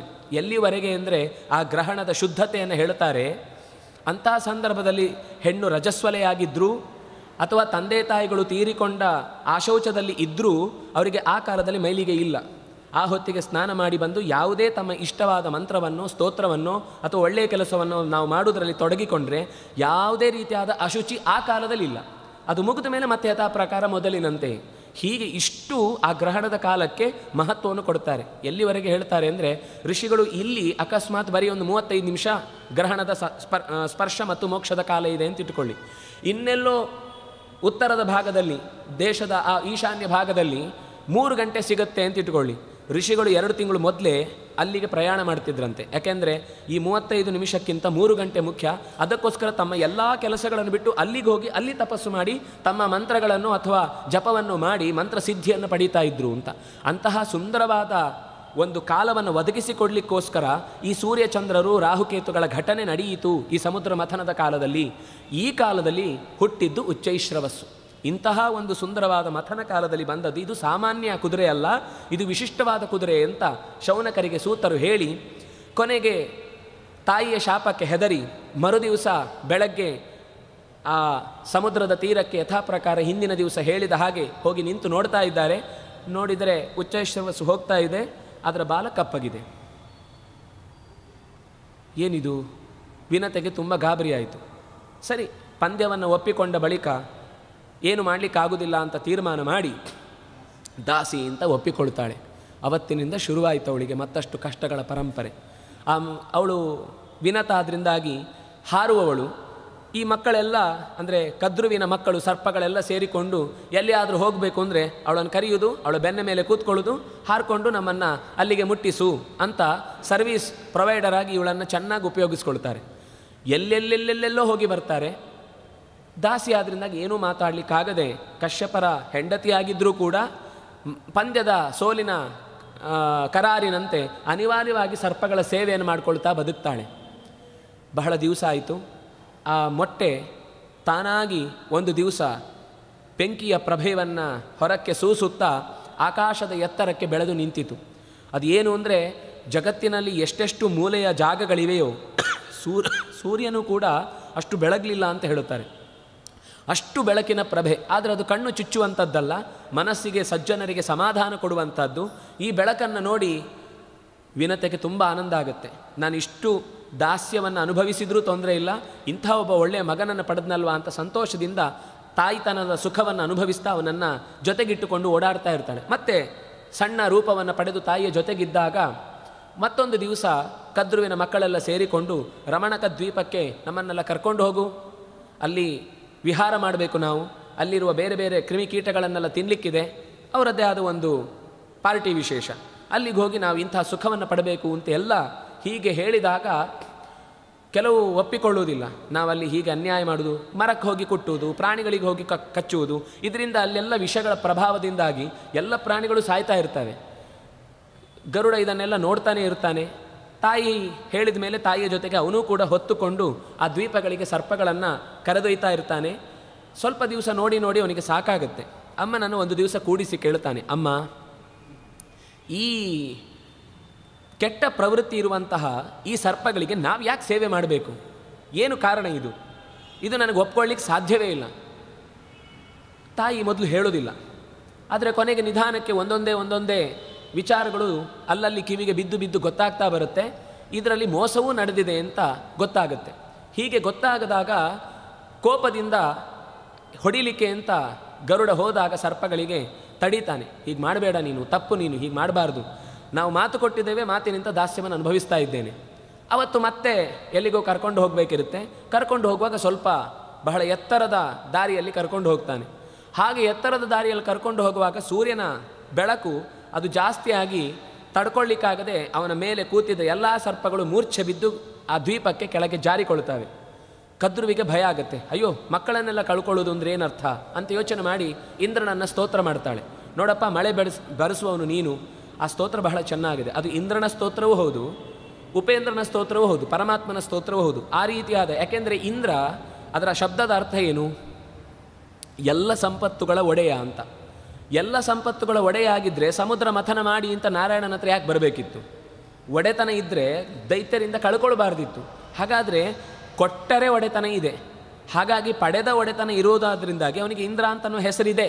ಆದರೆ ನಿಜವಾಗಿ ಇದಂ ದ್ರವತಿ, ಯಾವ ವಸ್ತುಗಳನ್ನು ಕೂಡ ಇದು ನನ್ನದು ಅಂತ ಹೇಳಿ ಅದರೊಳಗೆ ಪ್ರವೇಶ ಮಾಡಿ ಅದರ ಚಟುವಟಿಕೆಗೆ ಕಾರಣನಾದವನು ನಿಜವಾದ ಇಂದ್ರ, ಅದರ ಮೇಲೆ ಒಡೆತನ ಇರುವವ ನಿಜವಾದ ಇಂದ್ರ. ಹಾಗಾಗಿ ಇಂದ್ರನನ್ನೂ ಸ್ತೋತ್ರ ಮಾಡ್ತಾ, ಇಂದ್ರನನ್ನೇ ಸ್ತೋತ್ರ ಮಾಡ್ತಾ ಮಳೆಯನ್ನು ಬೀಳುವಂತೆ ಕೇಳಿಸಿಕೊಳ್ತಾಳೆ. ಮಳೆ ಬರುತ್ತೆ, ಸರ್ಪಗಳೆಲ್ಲ ಜಾಗೃತವಾಗ್ತವೆ. ಹಾಗೆ ಜಾಗೃತವಾದಾಗ ಗರುಡ ಅದನ್ನು ಒತ್ತಿ ಹಿಡಿದು, ಯಾಕೆ ಹೀಗಾಯಿತು ಅಂತ ನೀವು ಸ್ಪಷ್ಟವಾಗಿ ಬಿಡಿಸಿ ಹೇಳದಿದ್ರೆ ನಿಮ್ಮನ್ನೆಲ್ಲ ಕೊಂದು ಬಿಡ್ತೇನೆ ಅಂತ. ಅವರ ಬಾಯಿಂದಲೇ ಕೆಲವು ಸತ್ಯಗಳು ಬರ್ತವೆ. ಹಾಗೆ ಬಂದಾಗ ತಾಯಿಯ ಮಾತಿನಂತೆ ಕೊಲ್ಲಿಕ್ಕಂತೂ ಸಾಧ್ಯ ಇಲ್ಲ. ಏನು ಮಾಡೋದು ಅಂತ ಆ ಪಕ್ಷಿಗಳ ಅಂದರೆ ಸರ್ಪಗಳನ್ನೇ ಕೇಳ್ತಾನೆ ಗರುಡ. ಕದ್ರೂ ಸೇರಿ ಒಂದು ಮೀಟಿಂಗ್ ಮಾಡ್ತಾರೆ. ಈ ವಿನತೆಯ ದಾಸ್ಯವನ್ನು ಬಿಡಿಸಬೇಕು ಅಂತ ಕೇಳ್ತಾ ಇದ್ದೇನೆ, ಏನು ಮಾಡೋಣ? ಸರಿ, ನಮಗೆ ಆ ಗರುಡನಿಂದ ಏನಾದರೂ ಒಂದು ಸಹಾಯ ಆಗುತ್ತೆ ಅಂತಂದರೆ ಅದು ಲಾಭವೂ ಆಗಬೇಕು, ಅಕಸ್ಮಾತ್ ಮಾಡಲಿಕ್ಕಾಗಲಿಲ್ಲ ಅಂದರೂ ತೊಂದರೆ ಆಗಬಾರ್ದು. ಅಂಥದ್ದೇನಾದರೂ ಕೇಳೋಣ. ಸರಿ, ಏನು ಕೇಳೋಣ? ಅಮೃತ ಬೇಕು ಅಂತ ಕೇಳೋಣ. ಇಂದ್ರನಿಂದ ಅಪಹಾರ ಮಾಡಿ ಅಮೃತವನ್ನು ತಂದು ಕೊಡಬೇಕು. ಅದು ಅವನ ಸೊತ್ತಲ್ಲಿದೆ. ಸಮುದ್ರ ಮಥನ ಆಗುವಾಗ ಇಂದ್ರನ ಕೈಗೆ ಒಪ್ಪಿಸಿದ್ದಾರೆ. ಹಾಗಾಗಿ ಅಮೃತವನ್ನು ತೆಗೆದುಕೊಂಡು ಬಾ, ನಿನ್ನ ತಾಯಿಯ ದಾಸ್ಯವನ್ನು ಬಿಡಿಸ್ತೇವೆ ಅಂತ ಸರ್ಪಗಳು ಹೇಳಿದಾಗ ಇವನು ಹೊರಡುತ್ತಾನೆ. ಹೊರಡೋದು ಅಂದರೆ ನನಗೆ ತುಂಬ ಹಸಿವಾಗಿದೆ, ನನಗೇನಾದರೂ ತಿನ್ನಲಿಕ್ಕೆ ಬೇಕು ಅಂತ ಕೇಳ್ತಾನೆ ತಾಯಿ ಹತ್ರ. ಆಗ ವಿನತೆ ಹೇಳ್ತಾಳೆ, ಏನಪ್ಪ ಕೊಡಲಿ, ಇಲ್ಲಿ ಇದ್ದಿದ್ದೆಲ್ಲ ನಿಂದೆ, ಇದು ಯಾವುದು ಸಾಕಾಗೋದಿಲ್ಲ, ನನಗೆ ಪರಿಮಳಕ್ಕೂ ಸಿಗ್ತಾ ಇಲ್ಲ, ಹಸಿವಾಗ್ತಾ ಇದೆ, ತುಂಬ ಜಾಸ್ತಿ ಆಹಾರ ಬೇಕು ನನಗೆ. ಸರಿ, ಯಾವುದೋ ಒಂದು ಕಾಡಿನ ಹೆಸರು ಹೇಳಿ ಆ ಕಾಡಿನ ಹತ್ರಕ್ಕೆ ಹೋಗುವಾಗ ಅಲ್ಲಿ ತುಂಬ ಜನ ಬೇಟೆಗಾರರು ಅನ್ಯಾಯ ಮಾಡ್ತಾ ಪ್ರಾಣಿಗಳನ್ನು ಕೊಲ್ತಾ ಇದ್ದಾರೆ. ಅಂಥವ್ರು ತುಂಬ ಜನ ಇದ್ದಾರೆ, ಅವರನ್ನೆಲ್ಲ ನೀನು ಆಹಾರವಾಗಿ ಸ್ವೀಕರಿಸು. ಆದರೆ ಮಧ್ಯದಲ್ಲಿ ಒಂದು ವಿಚಾರ ಎಚ್ಚರ ಇರಲಿ, ಯಾವುದೇ ಕಾರಣಕ್ಕೂ ನೀನು ಆಹಾರವನ್ನು ಸ್ವೀಕರಿಸುವಾಗ ಪ್ರಾಣಿಯೋ ಪಕ್ಷಿಯೋ ಮನುಷ್ಯನೋ ಯಾರನ್ನೇ ನೀನು ತಿನ್ನುವಾಗಲೂ ಕೂಡ ಅದರಲ್ಲಿ ಭಗವಂತನನ್ನು ತಿಳಿದವ ಒಬ್ಬ ಅವಧೂತನೋ ಋಷಿಯೋ ಜ್ಞಾನಿಯೋ ಯಾರಾದರೂ ಒಬ್ಬರು ಇದ್ದರು ಅಂದರೆ ಅವರನ್ನು ಮಾತ್ರ ನೀನು ತಿನ್ಲಿಕ್ಕೆ ಹೋಗಬೇಡ. ಅಕಸ್ಮಾತ್ ನಿಂಗೆ ಗೊತ್ತಿಲ್ಲದೆ ತಿಂದಿ ಅಂತ ಇಟ್ಕೋ, ನಿನಗೆ ತಕ್ಷಣದಲ್ಲಿ ಗಂಟಲು ಉರಿಲಿಕ್ಕೆ ಶುರುವಾಗುತ್ತೆ. ಯೋಚನೆ ಮಾಡೋದನ್ನು ನುಂಗಬೇಡ, ಹಾಗೆ ಅದನ್ನು ಹೊರಗೆ ಇಳಿಸಿ ನಿನ್ನ ಆಹಾರವನ್ನು ತಿನ್ನುವುದನ್ನು ಮುಂದುವರಿಸು ಅಂತ ಹೀಗೆ ತಾಯಿ ಎಚ್ಚರ ಕೊಟ್ಟು ಕಳಿಸ್ತಾಳೆ. ಇವನು ಯಥಾ ಪ್ರಕಾರ ಹೋಗುವಾಗ ದಾರಿಯಲ್ಲಿ ತುಂಬ ಸಿಗುತ್ತೆ, ಎಲ್ಲ ತಿಂತಾ ಇರ್ತಾನೆ. ಅಷ್ಟರ ಮಧ್ಯದಲ್ಲಿ ಒಂದಿಷ್ಟು ನಿಷಾದರನ್ನು ತಿನ್ನುವ ಹೊತ್ತಿಗೆ ಗಂಟಲು ಸುಡ್ಲಿಕ್ಕೆ ಶುರುವಾಗುತ್ತೆ. ತಾಯಿ ಹೇಳಿದ ನೆನಪಾಗುತ್ತೆ. ಅಂದರೆ ಇದರೆಲ್ಲ ಈ ಕಥೆಯ ಹಿನ್ನೆಲೆ ಏನು ಅಂದರೆ, ಯಾವುದೇ ಕಾರಣಕ್ಕೂ ಸಮಾಜದಲ್ಲಿ ತುಂಬ ಬೇಕೇ ಬೇಕಾದ ಒಂದು ವ್ಯಕ್ತಿ ಅಂತಂದರೆ ಜ್ಞಾನಿ. ಜ್ಞಾನ ಇಲ್ಲದೇ ಇದ್ದರೆ ಸಮಾಜದಲ್ಲಿ ಏನೇ ರೀತಿಯಾದ ಚಟುವಟಿಕೆಗಳು ಕೂಡ ಸರಿಯಾಗಿ ನಡೀಲಿಕ್ಕೆ ಸಾಧ್ಯ ಇಲ್ಲ. ಹಾಗಾಗಿ ಗಟ್ಟಿ ತಲೆ ಅಂತ ಅನ್ನೋದು ಸಮಾಜದಲ್ಲಿ ಇದ್ದರೆ ಮಾತ್ರ ಅದನ್ನು ಸರಿಯಾಗಿ ಸಮಾಜಕ್ಕೆ ಬೇಕಾದ ಯೋಚನೆಗಳನ್ನು ದಾಟಿಸ್ಲಿಕ್ಕೆ ಸಾಧ್ಯ. ಹಾಗಾಗಿ ಯಾವತ್ತೂ ಕೂಡ ಬುದ್ಧಿಶಕ್ತಿ ಅನ್ನೋದು ಸಮಾಜದಲ್ಲಿ ತುಂಬ ಗಟ್ಟಿಯಾದ ಕೆಲಸ ಮಾಡುತ್ತೆ. ಅಂಥವರನ್ನು ನೀನು ಸಮಾಜಕ್ಕೆ ಇಲ್ಲ ಅಂತ ಮಾಡಬೇಡ ಅಂತ ಹೀಗೆ ಆದೇಶ ಕೊಟ್ಟಂತೆ ಗಂಟಲಿನಿಂದ ತೆಗೆದು ಹೊರಗೆ ಹಾಕ್ತಾನೆ. ಒಬ್ಬ ಋಷಿಕುಮಾರ ಅದರಲ್ಲಿ ಇರ್ತಾನೆ.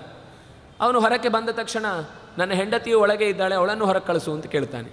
ಅವನು ಮತ್ತೆ ಗಂಟಲು ಸರಿ ಮಾಡಿಕೊಂಡು ಮತ್ತೆ ಕೆಮ್ಮಿದಾಗ ಮತ್ತೊಂದು ನಿಷಾದಿ ಹೊರಗೆ ಬೀಳ್ತಾಳೆ. ಅವಳನ್ನು ಕರ್ಕೊಂಡು ಆಗ ಗರುಡ ಹೇಳ್ತಾನೆ, ಅಕಸ್ಮಾತ್ತಾಗಿ ಗೊತ್ತಿಲ್ಲದೆ ಆದ ಅನ್ಯಾಯ, ನಿಮ್ಮನ್ನು ತಿನ್ನಬೇಕು ಅಂತನ್ನುವ ಅಭಿಪ್ರಾಯ ನನಗಿರಲಿಲ್ಲ, ನನ್ನನ್ನು ಕ್ಷಮಿಸಿ ಅಂತ ಕೇಳ್ತಾನೆ. ಏನೂ ತೊಂದರೆ ಇಲ್ಲ, ನಿನಗೆ ಒಳ್ಳೆಯದಾಗುತ್ತೆ, ನೀನು ಮಾಡುವ ಕೆಲಸದಲ್ಲಿ ನಿನಗೆ ಶಕ್ತಿ ಬೇಕು ಅನ್ನೋದಕ್ಕೋಸ್ಕರ ನೀನು ಆಹಾರ ಸ್ವೀಕರಿಸ್ತಾ ಇದ್ರಲ್ಲಿ ತಪ್ಪಿಲ್ಲ, ಹೋಗಿ ಬಾ ಅಂತ ಹೀಗೆ ಅವರು ಆಶೀರ್ವಾದ ಮಾಡಿ ಕಳಿಸಿದ್ರು. ಅವನಿಗೆ ಹೊಟ್ಟೆ ತುಂಬಲಿಲ್ಲ. ಅಪ್ಪ ದಾರಿಯಲ್ಲಿ ಹೋಗ್ತಾ ಇದ್ರು. ಅಪ್ಪ ಹೊಟ್ಟೆ, ಅಪ್ಪ ಅಂದರೆ ಪಾತಿ ಇತಿ ಪಿತ ಅಂತ, ಪೋಷಣೆ ಮಾಡುವನು ಪಾಲನೆ ಮಾಡುವನು. ನೀನು ನನಗೇನು ಆಹಾರನೇ ಹೇಳ್ತಾ ಇಲ್ಲ, ನಾನೇನು ತಿನ್ನಬೇಕು ಹೇಳು. ಸರಿ, ತಂದೆ ಯೋಚನೆ ಮಾಡ್ತಾರೆ, ಬಾರಪ್ಪ ಅಂತ ಹೇಳಿ ಅವನನ್ನು ಒಂದು ಕಡೆ ದೊಡ್ಡ ಸರೋವರಕ್ಕೆ ಕರ್ಕೊಂಡು ಹೋಗ್ತಾನೆ. ಎಷ್ಟು ದೊಡ್ಡ ಸರೋವರ ಅಂದರೆ ಇಡೀ ಒಂದು 10 ಊರು ಸೇರುವಷ್ಟು ದೊಡ್ಡ ಸರೋವರ. ವಸ್ತುತಃ ಬೆಂಗಳೂರಿನಲ್ಲೂ ಅಂಥದ್ದೊಂದು ಸರೋವರ ಇತ್ತು, ಇಡೀ ಏಷ್ಯಾದಲ್ಲೇ ದೊಡ್ಡ ಸರೋವರ. ಅದಕ್ಕೆ ಹೆಸರು ಧರ್ಮಾಂಬುದಿ ಕೆರೆ ಅಂತ. ಇವತ್ತು ಅಲ್ಲಿ ಮೆಜೆಸ್ಟಿಕ್ ಇದೆ. ನಮಗೆ ತುಂಬ ಊರುಗಳ ಹೆಸರಲ್ಲಿದೆ, ಹೊಸಕೆರೆ, ಚೆನ್ನಮ್ಮನ ಕೆರೆ, ಮತ್ತಿಕೆರೆ, ತುಂಬ ಹೆಸರುಗಳಿವೆ. ಎಲ್ಲ ಕೆರೆಗಳೇ. ಇಡೀ ಏಷ್ಯಾದಲ್ಲಿ ತುಂಬ ಹೆಚ್ಚು ಕೆರೆಗಳಿದ್ದ ಊರು ಬೆಂಗಳೂರು. ಅದರ ಜೊತೆಗೆ ಸುಮಾರು ಅಪೂರ್ವವಾದ ಕೆರೆಗಳಿದ್ದದ್ದು ಬೆಂಗಳೂರಿನಲ್ಲಿ. ಅಪೂರ್ವವಾದ ಸ್ಪೀಷೀಸ್ಗಳು ಇದ್ದದ್ದು ಮತ್ತು ತುಂಬ ಫಲವತ್ತಾದ ಭೂಮಿ ಇದ್ದದ್ದು. ಆ ಕಾಲದಲ್ಲೆಲ್ಲ ಬೆಂಗಳೂರಿಗೆ ಬಂದು ಜಾಗ ತಗೊಳ್ಳೋದುಂದೆ, ಮೈಸೂರಿಂದ ಇನ್ನೆಲ್ಲಿಂದನೋ ಚೆನ್ನಾಗಿ ಕೃಷಿ ಬರುತ್ತೆ, ಭೂಮಿಯಲ್ಲಿ ಫಲ ಬರುತ್ತೆ ಅನ್ನುವ ಕಾರಣಕ್ಕೆ. ಆಮೇಲೆ ಅದು ಏನೇನೋ ಆಗಿ ದೊಡ್ಡ ಅವ್ಯವಸ್ಥೆಯ ದೊಡ್ಡ ನಗರವಾಗಿ ಬೆಳೆದು ನಿಂತಿದೆ. ಒಟ್ಟಂತೂ ಕೆರೆ ಅನ್ನೋದು ಒಂದು ಊರನ್ನು ಚೆನ್ನಾಗಿ ಉಳಿಸತ್ತೆ. ಸಂಸ್ಕೃತದಲ್ಲಿ ಸರಸ್ವತಿ ಅಂತ ಒಂದು ಶಬ್ದ ಇದೆ. ಸರಸ್ವತಿ ಅಂದರೆ ನದಿ ಅಂತ ಅರ್ಥ. ಆ ಶಬ್ದದ ಅರ್ಥ ನೋಡಿದರೆ ಒಂದು ವಿಶಿಷ್ಟವಾದ ಸತ್ಯ ನಮಗೆ ಅರ್ಥ ಆಗುತ್ತೆ. ಏನು ಅಂದರೆ, ಸರಾಂಸಿ ಅಸ್ಯಾಹ ಸಂತಿ ಇತಿ ಸರಸ್ವತಿ ಅಂತ. ಸರಸ್ವತಿ ಅಂದರೆ ಸರಸ್ ಅಂದರೆ ಸರೋವರಗಳು. ಸರೋವರಗಳು ಊರು ತುಂಬ ಇದ್ದರೆ ಅಲ್ಲಿ ಹರಿಯುವ ನದಿ ಜೀವಂತವಾಗಿರುತ್ತೆ. ಸರೋವರಗಳು ಸತ್ತು ಹೋಯಿತು ಅಂತಂದರೆ, ಕೆರೆಗಳು ಸತ್ತು ಹೋದವು ಅಂತಂದರೆ ಅಲ್ಲಿ ಹರಿಯುವ ನದಿಯೂ ಸತ್ತು ಹೋಗುತ್ತೆ. ಯಾಕೆಂದರೆ ಸರೋವರದಿಂದಲೇ ನದಿಗೆ ಜೀವ.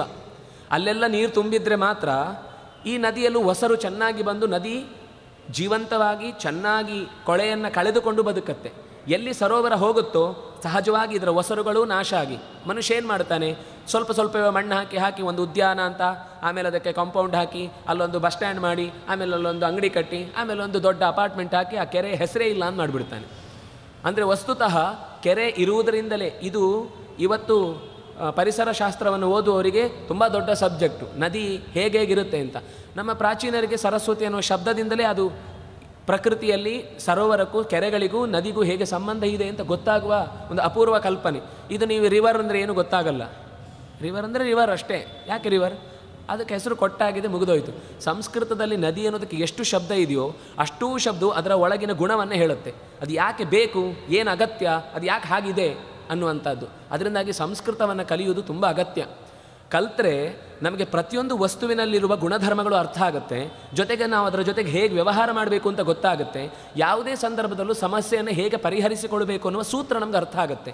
ಹಾಗಾಗಿ ಇವತ್ತು ನದಿ ಹಾಳಾಗ್ತಾ ಇರುವುದಕ್ಕೆ ನಮಗೆ ಚೆನ್ನಾಗಿರುವ ಸೂತ್ರ ಅರ್ಥ ಆಗಬೇಕು ಅಂದರೆ, ನಮ್ಮ ಮನೆಯ ಸುತ್ತ ಅಥವಾ ನಮ್ಮ ಊರಿನ ಸುತ್ತ ಎಷ್ಟು ಬಾವಿಗಳಿವೆಯೋ ಎಷ್ಟು ಕೆರೆಗಳಿವೆಯೋ ಅದನ್ನು ಮತ್ತೆ ಪುನರುಜ್ಜೀವನ ಮಾಡದೇ ಇದ್ದರೆ ನದಿಗಳು ಬದುಕಲಿಕ್ಕೆ ಸಾಧ್ಯ ಇಲ್ಲ.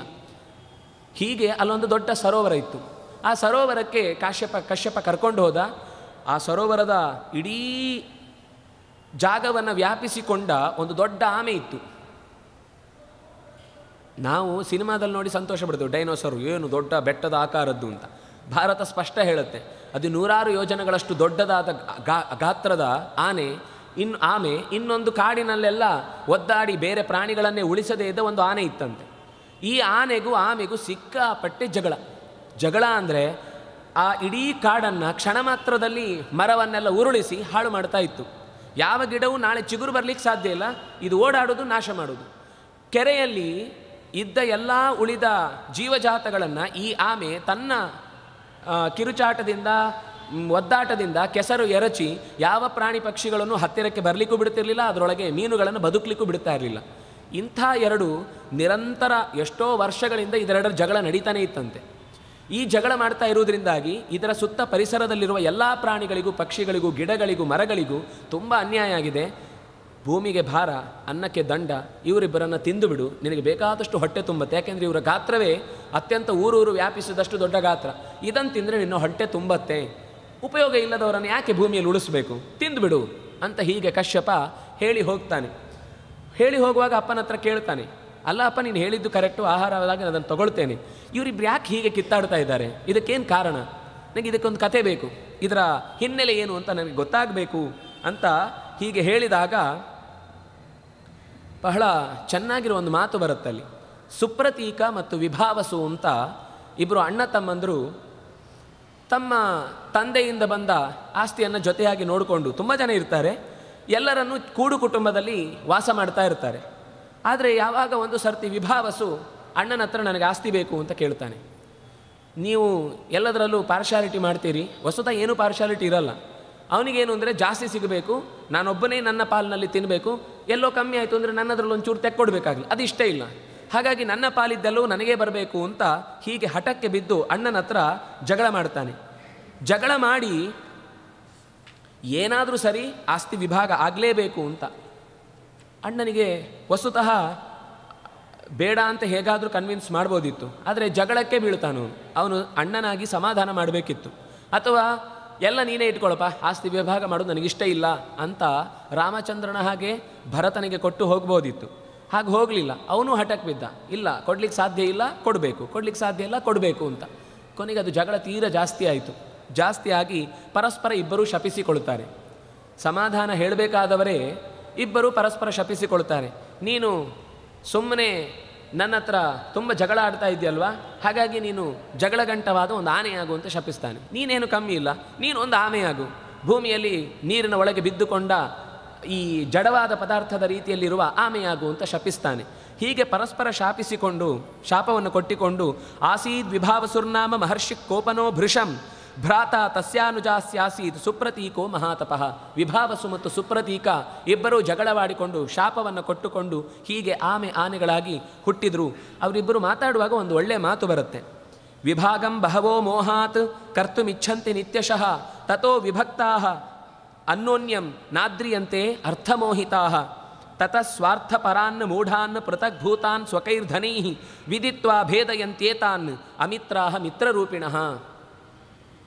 ನಮ್ಮ ದೇಶದಲ್ಲಿ ನಿಮಗೆ ಗೊತ್ತಿರಬಹುದು, ಸುಮಾರು ಒಂದು 20-30 ವರ್ಷದ ಹಿಂದಿನ ತನಕವು ಈಗಲೂ ಎಲ್ಲೋ ಅಪರೂಪಕ್ಕಂಥದ್ದು ಸಿಗುತ್ತೆ.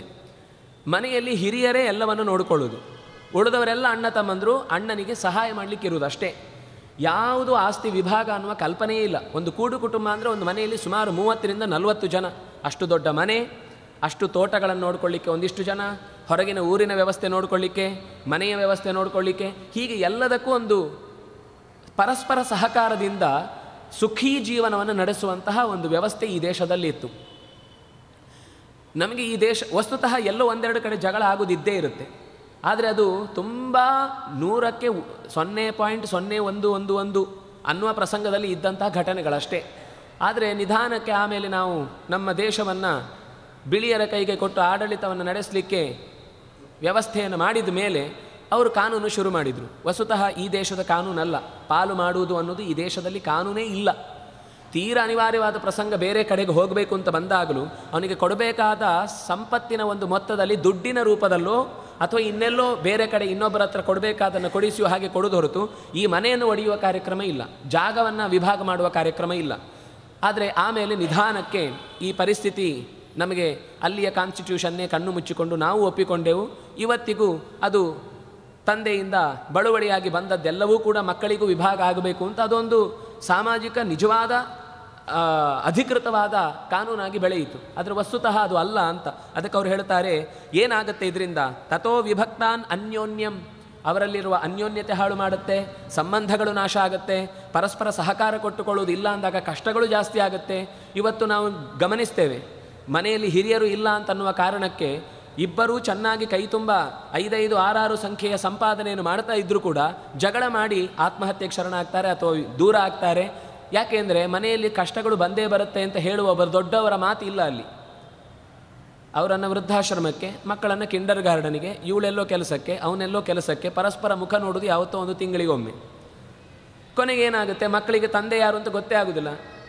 ಮಗು ಎಚ್ಚರ ಆಗುವ ಮುಂಚೆ ತಂದೆ ಹೊರಟೋಗಿರ್ತಾನೆ, ಮಗು ಮಲಗಿದ ಮೇಲೆ ತಂದೆ ವಾಪಸ್ ಬರ್ತಾನೆ. ಅದಕ್ಕೋಸ್ಕರ ಅವರೆಲ್ಲ ಫಾದರ್ಸ್ ಡೇ ಅಂತ ಒಂದು ಆಚರಣೆ ಮಾಡಬೇಕು, ಯಾಕೆಂದರೆ ತಂದೆ ನೆನಪಿಲ್ಲ ಅಂತನ್ನೋ ಕಾರಣಕ್ಕೆ. ನಮ್ಗೆ ಹಾಗಲ್ಲ, ನಿತ್ಯವೂ ಮಾತೃದೇವೋಭವ, ಪಿತೃದೇವೋಭವ, ಆಚಾರ್ಯ ದೇವೋಭವ ಅಂತ ಪ್ರತಿದಿನವೂ ಪ್ರತಿ ಕ್ಷಣವೂ ನಮಗೆ ತಂದೆಯ ತಾಯಿಯ ಗುರುಗಳ ಸಂಬಂಧ ನಮಗಿದೆ. ಈ ಬಂಧನ ಇದೆಯಲ್ವಾ, ಇದು ಅರ್ಥ ಆಗೋದೇ ಸಾಧ್ಯ ಇಲ್ಲ ವಿದೇಶದವರಿಗೆ. ಅದರಿಂದಾಗಿ ಅವರು ಇಲ್ಲಿ ತುಂಬ ಆಶ್ಚರ್ಯ ಪಡ್ತಾರೆ. ಅಲ್ಲಿ ತಂದೆ ಮಗನನ್ನು ಭೇಟಿ ಆಗಬೇಕು ಅಂದರೆ ಅಪಾಯಿಂಟ್ಮೆಂಟ್ ತೊಗೊಂಡು ಹೋಗಬೇಕು. 16 ವರ್ಷ ದಾಟಿದ ಮೇಲೆ ತಂದೆಗೆ ನೇರವಾಗಿ ಭೇಟಿ ಇಲ್ಲ. ನಾವು ಇದೆಲ್ಲ ಕೇಳಿದರೆ ಆಶ್ಚರ್ಯ ಪಡ್ತೇವೆ. ನಮ್ಮಲ್ಲಿ ಅಯ್ಯೋ ಯಾವಾಗ ಹೋದರೂ ಸರಿ, ಎಷ್ಟೊತ್ತಿಗೆ ಹೋದರೂ ಸರಿ. ಈಗ ಬೆಂಗಳೂರಲ್ಲಿ ಸ್ವಲ್ಪ ಹಾಗೆ ಆಗಿದೆ, ನೀವು ಫೋನ್ ಮಾಡಿ ಬರಬೇಕು, ಮೊದಲೇ ಹೇಳಿ ಬರಬೇಕು, ಬೆಲ್ಲ ಹಾಕಬೇಕು, ಅದು ಅರ್ಧ ಚಿಲ್ಕ ಮಾತ್ರ ತೆಗೆದಿರ್ತಾರೆ, ಒಳಗಿಂದ ನೋಡಿ ಹೌದೋ ಅಲ್ಲೋ ಅಂತ ಡೌಟ್ ಪಟ್ಕೊಂಡು ಬಿಡಬೇಕು. ಪರಿಸ್ಥಿತಿಯೂ ಹಾಗಾಗಿದೆ. ಆದರೆ ಸಂಬಂಧಗಳು ನಾಶ ಆಗುವುದು ಅಂತ ಎಷ್ಟು ಅಂತಂದರೆ ಭಾವನೆಗಳೇ ಇಲ್ಲ. ಹಬ್ಬ ಅಂದರೆ ಹಿಂದೆ ಎಲ್ಲ ದೀಪಾವಳಿಯೋ ಯುಗಾದಿಯೋ ಬಂತು ಅಂದರೆ ಅವತ್ತು ಹೊಸ ಬಟ್ಟೆ ಚೆನ್ನಾಗಿ ತೊಟ್ಟು ಸ್ನಾನ ಎಲ್ಲ ಮುಗಿಸಿದ ಮೇಲೆ ನಮ್ಮ ಹಿರಿಯರ ಮನೆಗೆ ಹೋಗಿ ನಮಸ್ಕಾರ ಮಾಡಿ ಅವರಿಂದ ಆಶೀರ್ವಾದ ಪಡ್ಕೊಂಡು ಬರಬೇಕು ಅಂತ. ಇವತ್ತು ಆ ಕಲ್ಪನೆಯೇ ಇಲ್ಲ. ಯಾಕೆಂದರೆ ನಾವು ಶನಿವಾರ ಮಾಲಿಗೆ ಹೋಗಿ ಶಾಪಿಂಗ್ ಮಾಡಿಕೊಂಡು ಹೊಸ ಬಟ್ಟೆ ತೆಗೆದುಕೊಳ್ಳುವುದರ ಖುಷಿಯನ್ನೇ ಮರೆತು ಬಿಟ್ಟಿದ್ದೇವೆ. ನಮಗೆ ಮತ್ತಷ್ಟು ತಹತಹಿಕೆ ಹೊರತು ಯಾವುದೇ ಒಂದು ಸುಖದ ಸಂತೋಷವೇ ಗೊತ್ತಿಲ್ಲ ನಮಗೆ. ಅದರ ಸಂತೋಷ ದೊಡ್ಡವರು ಚೀಲದಿಂದ ಊರಿಂದ ತಂದು ಕೊಟ್ಟಾಗ ಒಂದು ಸಂತೋಷ ಇರುತ್ತಲ್ವ. ಪತ್ರ ಬರೆದಾಗ ನಾವು ಮತ್ತೆ ಅದನ್ನು ಓದುವಾಗ ಅವರೇ ನಿಂತು ನಮ್ಮ ಜೊತೆಗೆ ಮಾತಾಡ್ತಾ ಇದ್ದಾರೆ ಅನ್ನೋ ಫೀಲಿಂಗ್ ಇದೆಯಲ್ವ, ಅದು ಇಲ್ಲವೇ ಇಲ್ಲ. ನಾವು ಈಗಲೇ ಟಕ್ ಅಂತ ಒಂದು ಮೆಸೇಜ್ ಮಾಡಿ ಆಯಿತು, ಅವ್ನು ಇಷ್ಟು ಉದ್ದ ಬರೆದ್ರೆ ನಾವು ಇನ್ನೇನೂ ಇಲ್ಲ ವಾಪಸ್ ರೆಸ್ಪಾನ್ಸ್. ಅದು ನಿಮಗೆ ಅಳೋದು, ದುಃಖ ಪಡೋದು ಅಥವಾ ಸಂತೋಷ, ಚಪ್ಪಾಳೆ ಎಲ್ಲವೂ ಚಿಹ್ನೆ, ಭಾವನೆಗಳೇ ಇಲ್ಲದೆ ಬರೀ ಚಿಂತಾಕ್ರಾಂತರಾಗಿ ನಮ್ಮ ಬದುಕನ್ನೆಲ್ಲವನ್ನೂ ಸಂಬಂಧಗಳ ಸಂಕೋಲೆಗಳಿಂದ ದೂರವಾಗಿ ಬದುಕ್ತಾ ಇದ್ದೇವೆ. ಅಲ್ಲಿ ಹೇಳ್ತಾರೆ, ತತಃ ಸ್ವಾರ್ಥಪರಾಹ. ಎಷ್ಟೆಷ್ಟು ಹೊಡಿತೇವೋ ಅಷ್ಟು ನಾವು ಮಕ್ಕಳಿಗೆ ಇವತ್ತು ಹೇಳ್ಕೊಡೋದು ಅದನ್ನೇ. ಕ್ಲಾಸಲ್ಲಿ ಫಸ್ಟ್ ಬರಬೇಕು, ಅದಕ್ಕೋಸ್ಕರ ನೀನು ಏನು ಮಾಡಿದ್ರೂ ಸರಿ. ಮಕ್ಕಳಿಗೆ ಅಲ್ಲಿಂದಲೇ ನಾವು ಶುರು ಮಾಡಿದ್ದೇನು, ಫಸ್ಟ್ ಬರಬೇಕು ಫಸ್ಟ್ ಬರಬೇಕು ಫಸ್ಟ್ ಬರಬೇಕು ಅಂತ. ಅದು ಮುಂದೆ ಜೀವನದಲ್ಲಿ ದುಡಿಯುವಾಗಲೇ ಏನು ಜನ ಯೋಚನೆ ಮಾಡುತ್ತೆ, ಬೇರೆಯವರನ್ನು ಹಿಂದಕ್ಕೆ ಹಾಕಿ ಆದರೂ ನಾನು ಜೀವನದಲ್ಲಿ ಹೆಚ್ಚು ದುಡಿಬೇಕು, ಹೆಚ್ಚು ಹೆಸರು ಮಾಡಬೇಕು, ಹೆಚ್ಚು easy money, big money, fast money. ನಮಗಿದೇ ಮೂರು ಬೇಕಾದ್ದು. ಸಮಾಜ ಅಂತಂದರೆ ಎಲ್ಲರೂ ನಮ್ಮ ಹಾಗೇ ಇರ್ತಾರೆ, ಅವರಿಗೆ ಸಮಾಜದಲ್ಲಿ ಹೊಂದಿಕೊಂಡು ಬದುಕಬೇಕು, ನಮ್ಮದು ಒಂದು ಸ್ವಲ್ಪ ಕಳ್ಕೊಂಡ್ರೂ ಕೂಡ ತ್ಯಾಗದಲ್ಲೂ ಒಂದು ಸುಖ ಇದೆ. ಅದು ಡೈಲಾಗ್ ಅಷ್ಟೇ, ತ್ಯಾಗ ಅಮರ ಹೇಳ್ಕೊಳ್ಳಿಕ್ಕಷ್ಟೇ. ನಮಗೆ ಇಲ್ಲಿ ಯಾರಿಗೂ ನಮ್ಮ ಮನೆಯಲ್ಲಿ ಅಂಥ ಒಬ್ಬ ತ್ಯಾಗ ಮಾಡೋನು ಬೇಡ. ನಮಗೆ ದೇಶಕ್ಕೋಸ್ಕರ ಪ್ರಾಣ ಕೊಡುವ ಸೈನಿಕ ಬೇಕು, ಆದರೆ ನಮ್ಮ ಮಗ ಆಗಬಾರ್ದು. ನಮಗೆ ಮನೆಗೆ ಕಷ್ಟ ಬಂದಾಗಲೆಲ್ಲ ಒಳ್ಳೆಯ ರೀತಿಯಾದ ಕಾರ್ಯಕ್ರಮವನ್ನು ನಡೆಸಿಕೊಡ್ಲಿಕ್ಕೆ ಒಬ್ಬ ಪುರೋಹಿತ ಬೇಕು, ಅವನು ನಮ್ಮ ಮನೆಯವನಾಗಿರಬಾರ್ದು, ಯಾರು ಪಕ್ಕದ ಮನೆಯವನಾದರೆ ಸರಿ. ನಾವೆಲ್ಲವೂ ಬೇಕು, ಆದರೆ ನಾವು ಅದಕ್ಕೆ ತ್ಯಾಗ ಮಾಡಲಿಕ್ಕೆ ಸಿದ್ಧ ಇಲ್ಲ. ಇದು ಸಂಬಂಧಗಳು ಸ್ವಾರ್ಥದಿಂದಾಗಿ ಹಾಳಾಗ್ತಾ ಇರುವುದಕ್ಕೆ ಕಾರಣ. ಕೂಡು ಕುಟುಂಬ ನೂರಾರು ಥರದ ಸಮಸ್ಯೆಗಳನ್ನು ಪರಿಹಾರ ಮಾಡುತ್ತಿತ್ತು ಹಿಂದೆ. ಆದರೆ ಇವತ್ತು ನಾವು ಎಷ್ಟೆಷ್ಟು ಸಮಸ್ಯೆಗಳನ್ನು ಅನುಭವಿಸ್ತೇವೋ ಅದೆಲ್ಲದಕ್ಕೂ ಕಾರಣ ಬಂಧಗಳ ಒಡೆಯುವಿಕೆ. ಇದು ಆಸ್ತಿ ವಿಭಾಗ ಮಾಡೋದ್ರಿಂದ ಆಗತ್ತೆ ಅಂತ ಅವತ್ತು ಮಹಾಭಾರತ 5,000 ವರ್ಷದ ಹಿಂದೆ ಹೇಳಿದ ಮಾತು ಇದು. ಇದರಿಂದ ಅಮಿತ್ರಾಹ ಕಾಯ್ತಾ ಇರ್ತಾರೆ, ದುಷ್ಟರೆಲ್ಲರೂ ಕೂಡ. ಇವ್ರ ಆಸ್ತಿ ಕೇಳಲಿ, ಪರಸ್ಪರ ವಿಭಾಗ ಆಗಲಿ, ನಾವು ಒಡಿಲಿಕ್ಕೆ ಸುಲಭ ಆಗುತ್ತೆ, ನಾವು ಸ್ವಾಹ ಮಾಡಲಿಕ್ಕೆ ಸುಲಭ ಆಗುತ್ತೆ. ರಾಷ್ಟ್ರಗಳಲ್ಲಿಯೂ ನಮ್ಮ ದೇಶದಲ್ಲಿ ನಾವು ಸೋತದ್ದೆಲ್ಲಿ, ಪರಸ್ಪರ ರಾಜರಿಗೆ ಒಂದೊಂದು ಅಂಡರ್ಸ್ಟ್ಯಾಂಡ್ ಇಲ್ಲ. ಮಧ್ಯದಲ್ಲಿ ಯಾರೋ ಮಧ್ಯದಲ್ಲಿ ಏನೋ ತಮ್ಮ ಸ್ವಾರ್ಥಕ್ಕೋಸ್ಕರ ಮಾಡಿದಂತಹ ಕೆಲಸಕ್ಕೆ ದೇಶವೇ ಬಲಿಯಾದದ್ದನ್ನು ನಾವು ನೋಡ್ತೇವೆ. ಅಂದರೆ ಹೀಗೆ ವಿಭಾಗ ಮಾಡುವುದು ಅಂತ ಅನ್ನೋದು ಒಳ್ಳೆಯ ಗುಣ ಅಲ್ಲ.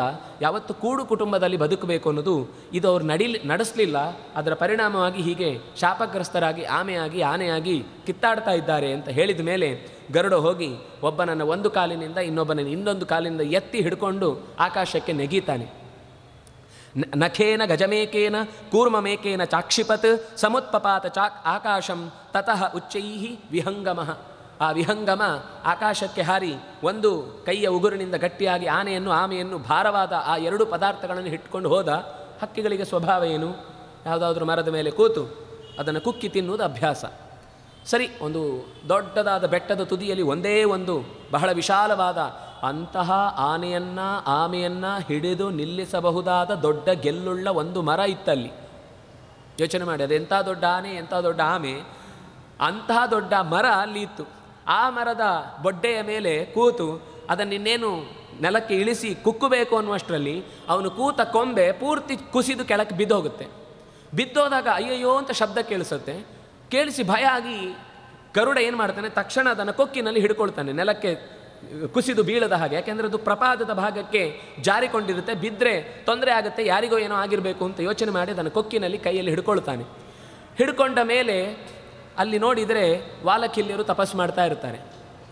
ಅವರು ಅಲ್ಲಿ ನೇತು ಬಿದ್ದು ಸೂರ್ಯನ ಕಣ್ಣಿನಲ್ಲಿ ನೋಡ್ತಾ ಬೇರೆ ಯಾವ ಆಹಾರವನ್ನು ಸ್ವೀಕರಿಸದೆ ಬರೀ ಗಾಳಿ, ಸೂರ್ಯನ ಕಿರಣ ಇಷ್ಟನ್ನೇ ತಮ್ಮ ಆಹಾರವನ್ನು ತಿಂದುಕೊಂಡು ಬದುಕ್ತಾ ಇರ್ತಾರೆ. ಅವರು ಸೂರ್ಯಾರ್ಘ್ಯವನ್ನು ಕೊಡುವ ಮೂಲಕ ಸೂರ್ಯನಲ್ಲಿ ಇರುವಂತಹ ದುಷ್ಟ ಕಿರಣಗಳ ಪ್ರಭಾವ ಭೂಮಿಗೆ ಬರದಂತೆ ತಡೀತಾರೆ ಅಂತ ಮಂದೇಹ ರಾಕ್ಷಸರನ್ನು ಕೊಲ್ಲುವಂತಹ ದೊಡ್ಡ ಶಕ್ತಿಗಳಾಗಿ ಬೆಳೆದವರು.